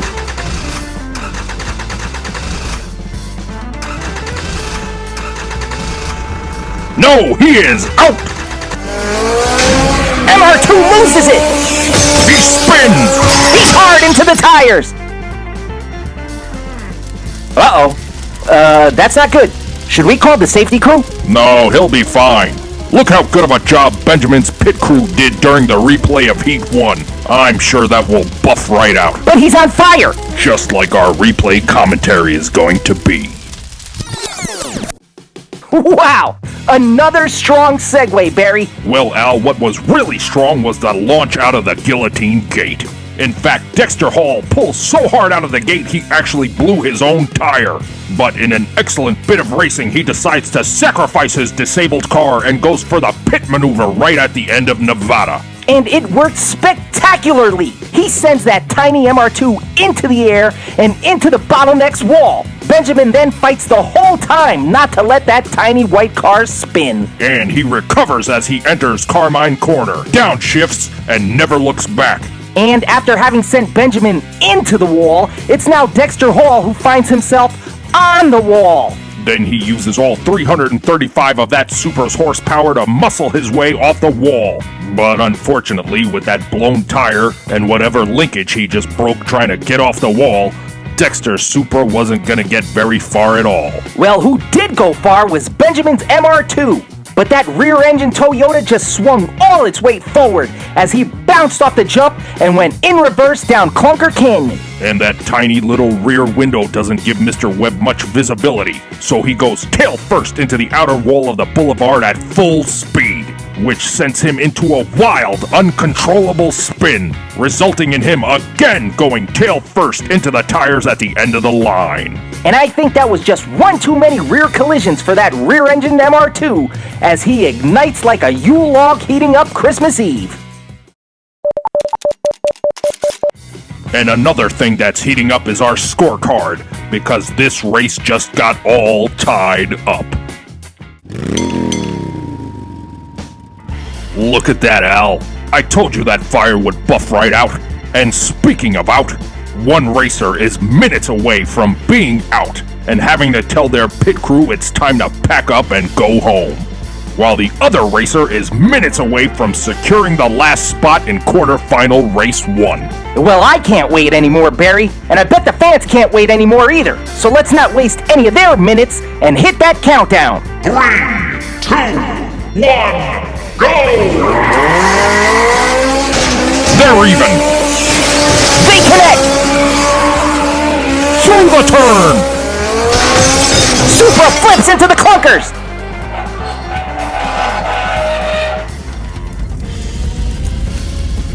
He's on fire! MR2 spins again. But he's okay! We have a winner! You know what that means. One last replay. Wow! What a way to end the race! That's right, Al. This one had some big action.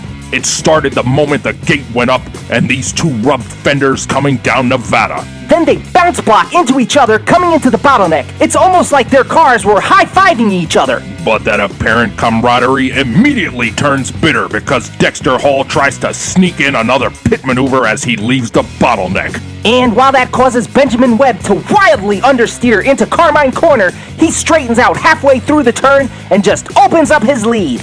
And that little MR2 is first off the jump and tries to straighten out with a little help from one of the clunker carriers. Meanwhile, Dexter Hall is in all kinds of trouble coming off the jump and flips roof side down into the clunkers.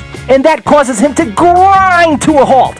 And for the second time in this race, it leaves us with a Toyota on fire. Interesting. Finally, Benjamin Webb is hard at work at the wheel trying to straighten out that 84 MR2, but he can't get the rubber to grip the road. But he has no problem gripping into the rubber at the end of the line because once again he goes slamming into the tires.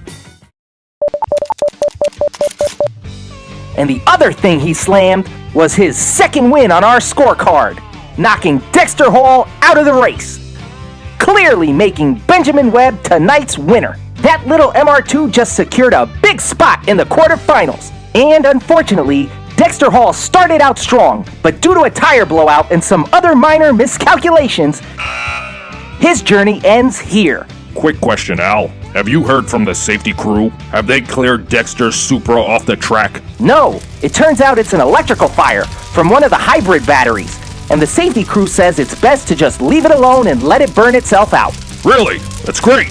Oh, I mean, that's terrible. Why don't you go ahead and close us out, Al? Wow, really? You earned it, Mr. Pyrite. Well, this is race 7. Hello? And as you can see on our Well, bracket, race 8 of Did you hear both about the Groups Toyota? 1 and Is Group it still 2 have burning up? 3 Oh, yeah. question marks. And you've It's still probably on been fire. wondering, what the heck is that all about? You got any cinnamon? Well, to find out what it's all about, Because I got some fresh ham hocks in the back of the you'll yellow have to jacket. tune in to race 7 of Group I 2, bought a bottle of cinnamon just to keep at my desk ever since the qualifiers. because then we'll have no choice but to reveal what those 3 question marks are all about. Well, then it's looking like I'll see you at Clunker Canyon with your barbecue bib on. Guys, seriously, please! Sorry about that, fans. Anyway, next time, race 7, all mysteries will be spoiled. It's the Then versus Now Challenge! 3! Welcome back, fans. It's race 7 of Group 2, and we're going to be answering a big question that has diecast racing fans talking. Slow down, Al. They're gonna have to stay until the end of this race for their answers. For now, we have some racers to introduce. You mean reintroduce? Because these racers earned their spot in today's race by competing all the way back in qualifying race 8. That's right, we're talking about the car that is arguably the world's best-selling hot hatch, the Volkswagen Golf. And what's really great is both racers are from Team Now, my team, meaning there's no racers from Team Then, Barry's team. I'm not worried. You got lucky. Once. Don't get used to it. Anyway, coming back for Team Now, it's this 2006 Golf Mark V, driven by Zach Taylor from his hometown of Phoenix, Arizona. And finally, also returning for Team Now, it's the 2012 Golf Mark 7, driven by Stephen Bennett, all the way from his hometown of Bamako, Mali. Here we are at the Guillotine Gate for Heat 1. And just look how good those 2 Team Now logos look on the screen. Stephen Bennett drew lane 1 to start things off, and 1 lane over to his right is his teammate, Zach Taylor, in lane 2. While we were busy with the reintroductions, the safety crew was busy clearing the track. So let's wish both racers good luck and get to that countdown. They're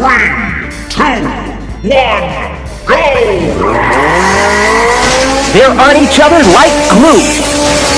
Bennett falls behind. Huge jump.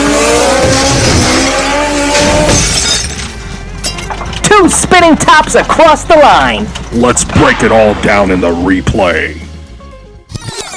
See? This is what I'm talking about, Barry. This is what you get when you have 2 members of Team Now on the track. This is what real professional die-cast racing looks like. It's all about sportsmanship. No grudges, no prima donna attitudes full of big out-of-control egos, and still plenty of excitement to keep the fans entertained. I mean, just look at the size of those jumps in Clunker Canyon. Heck, even though he's in second place, Stephen Bennett still takes the jump in reverse to give the fans a show. And that show continues as they drift and spin across the line.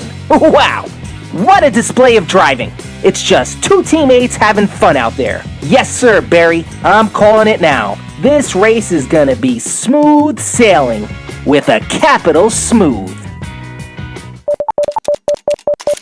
And speaking of sailing, these 2 just sail their way onto the scorecard, with Zach Taylor getting his first win.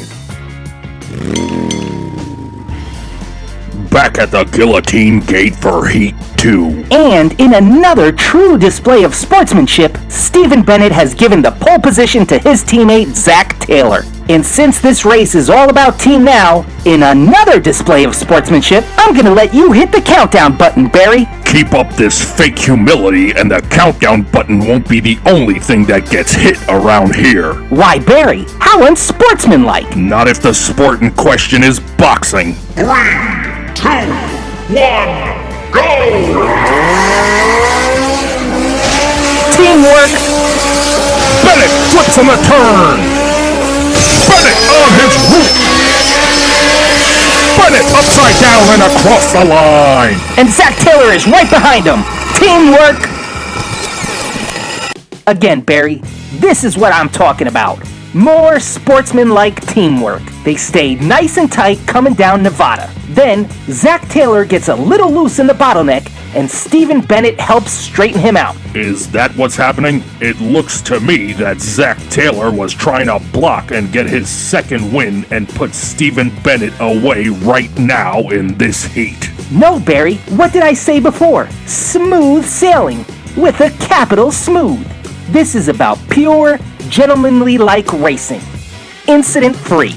I mean, look at this. When Stephen Bennett accidentally flips his car in Carmine Corner, Zach Taylor instantly hits the emergency brake to force a spin and avoid hitting his teammate. And even though he's now in reverse, Zach Taylor does his best to avoid hitting Stephen Bennett as he slides down Clunker Canyon. And the camaraderie carries on into the boulevard because Zach Taylor hits that e-brake for a second time, allowing his teammate to cross the line first. Maybe, but it seems suspicious to me.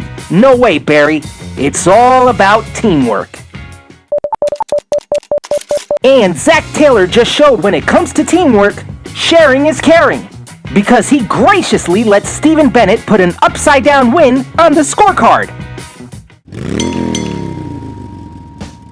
Back at the guillotine gate for the final heat. Well, they can't both move on to the next round. So this might be where all the sunshine and lollipops teamwork comes to an end. Why you gotta be like that, Barry? Relax. I told you, smooth sailing. 3, 2, 1, go! Here they go. Bennett flips. Zach makes the pass. Zach into the clunkers. Bennett is nowhere. Zach full speed in reverse. Oh my goodness! Incident-free. Smooth sailing with a capital smooth. I have no idea what just happened, Barry. The Scrapyard happened, Al. And the one thing you can always guarantee here is nothing is ever smooth sailing with a capital or lowercase smooth. For example, look how Stephen Bennett misjudges the ramp into the bottleneck and instantly flips over. And remembering that this is a competitive race and not an exposition of teamwork, Zach Taylor seizes the opportunity to pass and gives that 2006 Mark V everything it has, which causes him to get some massive height off the jump in Clunker Canyon. So high, in fact, he has to use some of the clunkers to keep himself from going off the track. And by now, the thirst for winning has obviously consumed him, because even though he's all alone, he actually accelerates more coming down the boulevard, which, as we can clearly see, has some explosive results, leading me to the question, what could have caused such a big boom? Could someone from Team Now have a contraband bottle of nitrous under their hood? No way, Barry. Team Now does not cheat. That was a pretty big boom, don't you think? I'm sure you wouldn't mind if the officials had a look under whatever is left of his hood. Barry, I'm sure the only thing the fans want to look at is this scorecard. With his explosive win, Zach just won today's race, and I'm sure his Team Now teammate Stephen Bennett will be happily cheering him on from the Team Now clubhouse. Unless he cheated. No one cheated. Smooth sailing, smooth, sportsmanship, and no big egos. Anyway, Zach Taylor moves on and has just secured the last spot in quarterfinal race 1 for Group 2. And now, for the part everyone has been waiting for, the answer to the big question that has had diecast racing fans talking for months. What's the deal with the 3 question marks on the brackets of Group 1 and Group 2? Well, when we were putting this tournament together, we ended up with an uneven amount of racers. But luckily, 2 members of Team Now both said their cars were so fast that they could take on 2 members of Team Then at the same time. It's, quote, all about sportsmanship, unquote, and quote, no big egos, unquote. Hey, they're just confident, that's all. Especially if they have illegal bottles of nitrous under their hoods. Ha! Nobody is cheating. Anyway, we thought those races were going to be extra fun, so we saved them to close out round 1 for both groups. And as an extra special bonus, we're going to announce the racers to Group 1, Race 8, right now. And that race is going to be all about the coupe utility vehicles. Up first is Jack Taylor in the 2008 Holden VEU SSV. Wow, that must take up 2 lines of print on his registration card. And he'll be facing Team Then's Gary Campbell in his classic 1960 Chevrolet El Camino. And Mr. Taylor's big ego will also be facing Rolando Alvarez in the 1980 El Camino SS. That is one race you're definitely not gonna want to miss. But we're not giving it all away. The racers for Race 8 Group 2 are gonna be a secret, so you'll have to tune into that one to find out who they are. It's the Then versus Now Challenge! 3! Welcome back, fans. Today is the last first round race in Group 1. And if you missed our last race in Group 2, where I explained why the last race in each group has 3 question marks instead of 2, then you missed a lot. And I'm not repeating it. Barry is. Haha, gotcha. Well, fans, when we were accepting drivers for this tournament, we ended up with more drivers than available spots. But luckily, some members of Team Now have egos to rival their own captain, Mr. Frederick Allen, full of himself Seto. Hey, I told you, we're not conceited, we're confident. Anyway, 2 members of Team Now were so confident, they said they'd race 2 members of Team Then at the same time.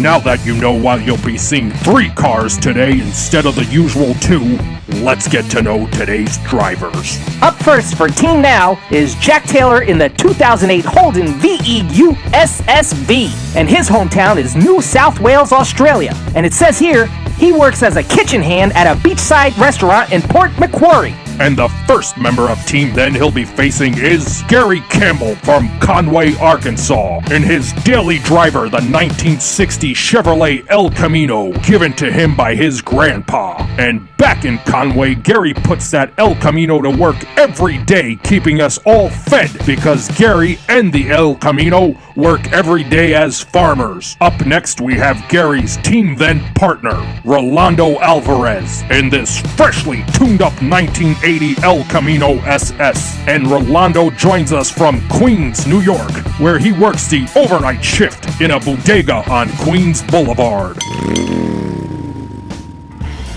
Here we are at the Guillotine Gate for Heat 1. Wow! Look at the three of them lined up like that.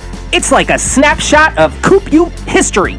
In lane 1, it's Farmer Campbell in his 1960 El Camino. In the middle lane, it's Rolando in the 1980 SS. And finally, in lane 3, it's my boy from Australia in the 2008 Holden. See how cool that looks, Barry? I bet you're secretly happy Jack Taylor had a big ego and issued this challenge. Ah, see, you admit it. Big ego. Sorry, no time to talk, Barry. Looks like I accidentally hit the countdown button. 3, 2, 1, go! And they're off. Taylor on his side. Rolando leads. Rolando tumbles. Campbell hits the clunkers. Clunkers go boom. Rolando on his roof. Campbell makes a pass and is... Holy moly! Massive explosion! Someone get the safety crew out there while we do the replay. I told you it was a good idea to save these 3-car races until the end of each round. Look how much action we got, and this is only Heat 1! Well, things did turn on their side once the racers got to the bottleneck, and Jack Taylor took that quite literally. And just look how the members of Team Then drift in the turn, trying hard to avoid from taking each other out. Meanwhile, the only thing Jack Taylor is taking out is all the paint on his roof as his car grinds to a halt in the turn. But in Clunker Canyon, Rolando Alvarez goes high off the turn, coming down on the front corner and tumbling his way down, setting clunkers loose on the track. And you could tell Gary Campbell is a farmer because he turns that El Camino into a plow and goes right through those loose clunkers. And in the boulevard, it looks like Rolando is going to scrape across the line while getting a push from one of those loose clunkers. And then, out of nowhere, Gary Campbell turns his plow into a rocket and zooms by for a pass right before the line. And just like a rocket, he explodes on re-entry. Al, rockets are not supposed to explode on re-entry. Also, we all know Gary uses that truck on the farm. I'm sure it was just some leftover manure he was hauling that got pressurized from the G-forces going around the track. And speaking of pressurized, with Gary Campbell's Team Then win, Jack Taylor has one less heat to cash in on his ego. See? Look at that! Everyone is back at the gate for Heat 2. Wow, Barry, I thought your explanation just made no sense. But I'm sorry, it looks like you were right. Al, I've worked with you for a long time and have heard countless hours of your commentary. So if there's one thing I've learned anything about, it's manure. Hey! Sorry, no time to talk, Al. Looks like I accidentally hit the countdown button. 3, 2, 1, go! Taylor pushes! Farmer on his roof! A reversal! Campbell passes in the canyon! Jack Taylor skids to a halt, but he blocks Rolando Alvarez. Campbell into the wall and straightens out. Across the line and boom! Hard into the tires! Let's see it again in the replay. This is not going as expected, Barry. It is for Team Then, but I will give Jack Taylor some credit. Going down Nevada, he attempted a double Picasso block, trying to take out both Gary and Rolando. And while Holden does get the pink El Camino to flip, Rolando, being from Queens, is used to very aggressive driving on the BQE and easily brushes it off. And we can see while the farmer is barrel rolling, Jack Taylor is now struggling to keep straight in the bottleneck. And once they get into Carmine Corner, even though he has the lead, Jack Taylor is once again on his roof. And the farm boy has now righted himself. I gotta admit, Barry, that was a pretty cool reversal. But it doesn't end there, Al. Gary Campbell actually drives under Jack Taylor's Holden coming off the jump in Clunker Canyon. And those three out-of-control trucks must have looked so scary coming down the track that one of the clunkers decided to call it quits and threw itself off the cliff. And the clunker wasn't the only one, because Jack Taylor grinds to a halt right at the end of Clunker Canyon, effectively calling it quits while blocking Rolando Alvarez in the process. Finally, farm boy Gary Campbell is able to get that long El Camino pointed in the right direction, and while he tries to use the wall to slow himself down, it does not help, and he goes into the tires as he crosses the line. Into the tires? Barry, he hit them so hard, I'm surprised he didn't go through the tires and into the broadcast booth. Well, where he did explode again was onto our scorecard. He just scored his second win. Heat 3. Jack Taylor already has 2 losses. This heat is pretty much a mercy run to give Jack Taylor's big ego a chance to put at least 1 win on the scorecard. That's not funny, Barry. It is if you're the captain of Team Then. Ha! 3, 2, 1, go! Team up! Amazing! Whoa! Gary through the turn! Rolando rocking horses and is out!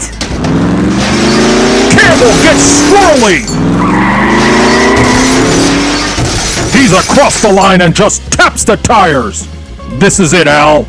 One last replay. Well, this race just proves the old motto, Al.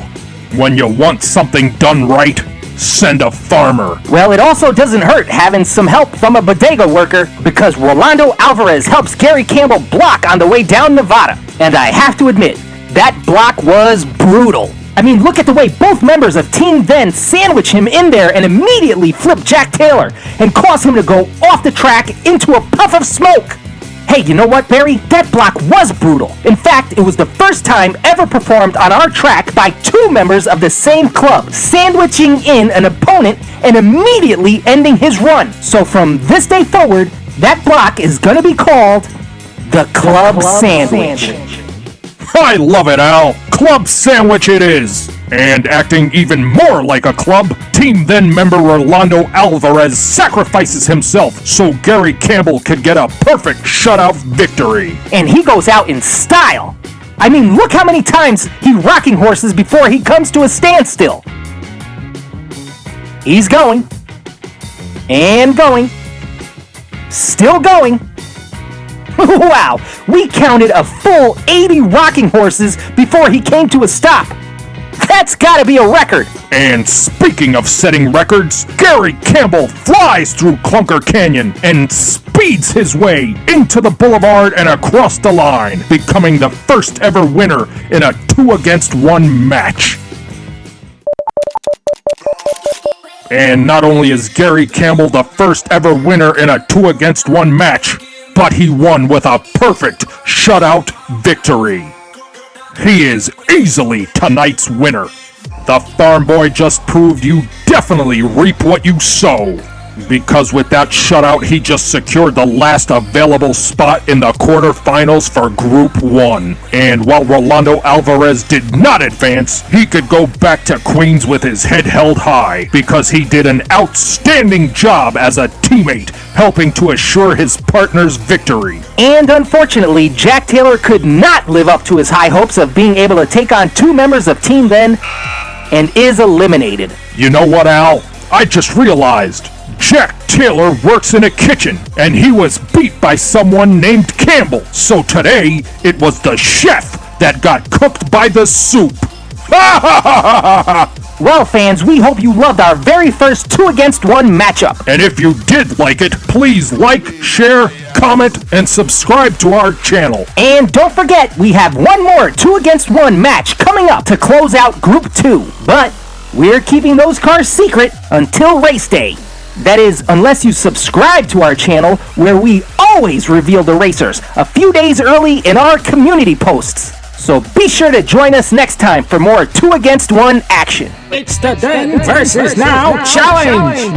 3! Welcome back, fans. Today is the last first round race in Group 2. And if you've missed our last races and you're just tuning in for the first time, here's a super quick recap. When we were accepting drivers for this tournament, we ended up with way too many drivers, but luckily 2 members of Team Now generously offered to race 2 members of Team Then at once. Ha! Only if by generously you mean conceitedly. Did you say coincidentally, Barry? Because it is a coincidence that all the drivers today happen to be from France, and they're all driving French cars. So let's meet them.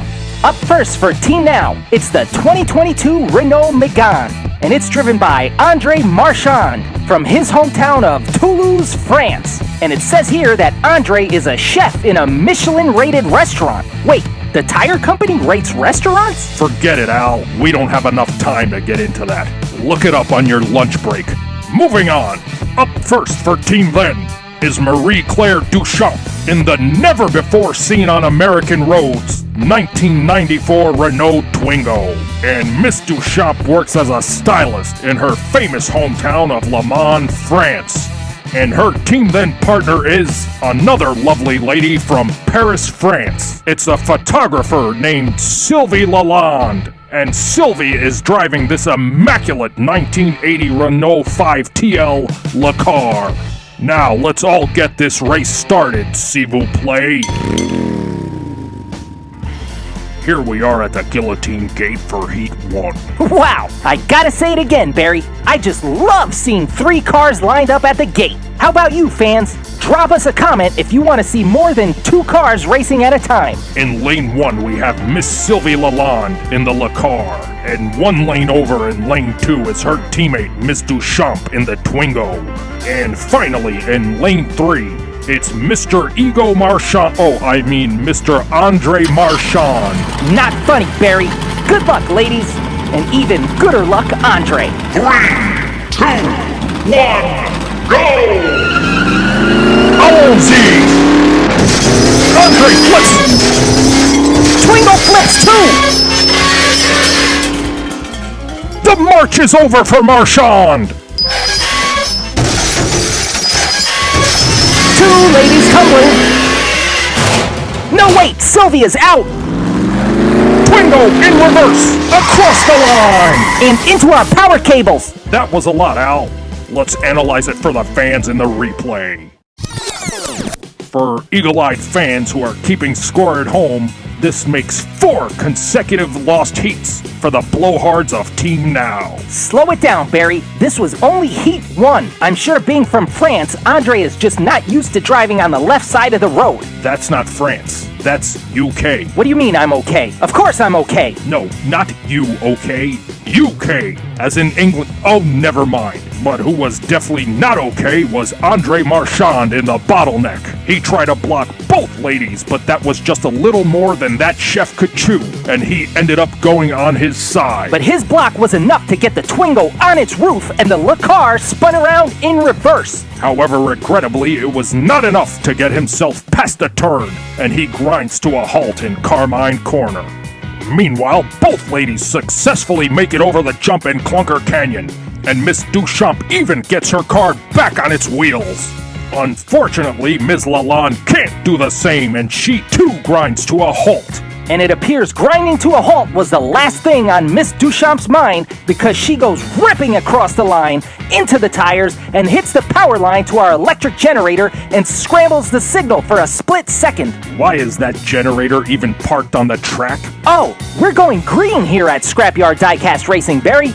You see, our camera batteries kept running out during filming, so I had to keep multiple batteries ready and charge them, and that wastes a lot of electricity. So I thought, why don't I go green and create my own electricity? That way I could keep the cameras plugged in all the time. So I got us this giant diesel generator. I really don't think that's how going green works, Al. But who did go green was Miss Duchamp on our scorecard with that nice, big, green check mark for her Heat 1 win. Here we are at the guillotine gate for Heat 2. Andre Marchand in the pole position looking for a win to get in the game. One lane over to the right with one win already in her purse. The stylist, Marine Duchamp, is looking to end Team Now's chances right here. And in lane 3, it's Miss Lalonde, also looking to get on the scorecard for a win of her own, or to block Andre and help Miss Duchamp lock it all up. Hey, slow it down, Mr. Team Then Captain. We haven't even gotten to the countdown yet. And we never will if you don't hit the button. Oh yeah, sorry. 3, 2, 1, go! They're off! Car flips! Twingo flips! Andre on her bumper! Twingo on its wheels! Twingo across the line! Andre can't make the pass! What an amazing heat! Let's break it all down in the replay! And for the fans who are keeping score, this makes 5 consecutive lost heats for Team Now. Yeah, I get it. It looked like something was gonna happen because both members of Team Then try to avoid Andres Magan coming down Nevada. And the ladies of Team Then getting all bunched up actually resulted in the car flipping over in the bottleneck. And that gave Andre Marchand an opportunity to pass Miss Lalonde and take second. But Miss Duchamp was going to do all she could to keep Andre in second. Look how she expertly bounces on her roof and uses the clunkers to not only get her car back on its wheels, but point it in the right direction as well. And while trying to prevent Miss Lalonde from regaining second place, Andre cuts in front of her a little too hard and goes violently into the clunkers, and that causes him to flip his way into the boulevard. And even though he skillfully is able to get the Magan back on its wheels, it's too little too late, because by the time he does, the Twingo was already well across the line. Well, I guess if we're giving credit where it's due, Miss Lalonde did make it all the way to the boulevard, even though her car flipped all the way back in the bottleneck. And one last credit to be given is to Marie-Claire Duchamp, who just scored her second win in a row. It's the final heat. Andre Marchand once again in the pole position, looking to get at least one win on the scorecard to avoid Team Now's second multi-car shutout. One lane over to the right is Miss Lalonde, also looking to get on the scorecard, or at the very least get across the line on her wheels. And in lane 3, with the race already won, Marie-Claire Duchamp is looking to repeat Gary Campbell's Group 1 Race 8 performance, and also deliver a multi-car shutout for Team Then. Yeah, blah, blah, blah, blah. Let's just get to the countdown. 3, 2, 1, go! Let's go! The car flips! Marchand can't get around! Twingo takes off! Marchand is nowhere! Twingo flies across the line! And literally flies back over it! This one is over. One last replay. Fans who are keeping score at home. Yeah, we know. 6 consecutive heat losses for Team Now. Not only that, but also the second total shutout. I thought we were supposed to be talking about this heat. Fine, Al. We can analyze now and celebrate later, because Miss Lalonde was definitely not celebrating in the car, having flipped for the 3rd time in this race. But that flip inadvertently turns into an excellent block because she sends Andres Magan into a turbulent spin, and that killed his momentum, which doesn't even leave him with enough speed to get to the ramp. Yet someone who had more than enough momentum was Miss Duchamp. She flies over the jump like a stunt woman in an action movie. Let's see it again. Wow! Amazing! And again, while still on her roof, Miss Lalonde impressively makes it through Clunker Canyon without hitting a thing. And knowing she had this heat and race all won, Miss Duchamp takes a risky chance and celebrates a little early by hitting the handbrake and drifting across the line. And it looks like she not only wanted to shut out the race, but also shut out our free electricity because it looked like she was flying directly at our new power generator. Luckily, the metal barrier held her in place and flipped her over. Or perhaps she was showing team solidarity and wanted to end the race exactly like her partner, Miss Sylvie Lalonde, who once again was able to roof slide herself all the way to the boulevard. And while she started celebrating once she pulled the handbrake, with her third win in a row, Miss Duchamp is clearly today's winner and has delivered a second shutout for Team Then in these multi-car races. While Ms. Lalonde in her Le Car couldn't get across the line, she did a marvelous job running interference to secure her teammates' win. But look at this! She had her camera in the car and got some great upside-down photos during the race. Well, someone who didn't have a great time during the race was Andre Marchand.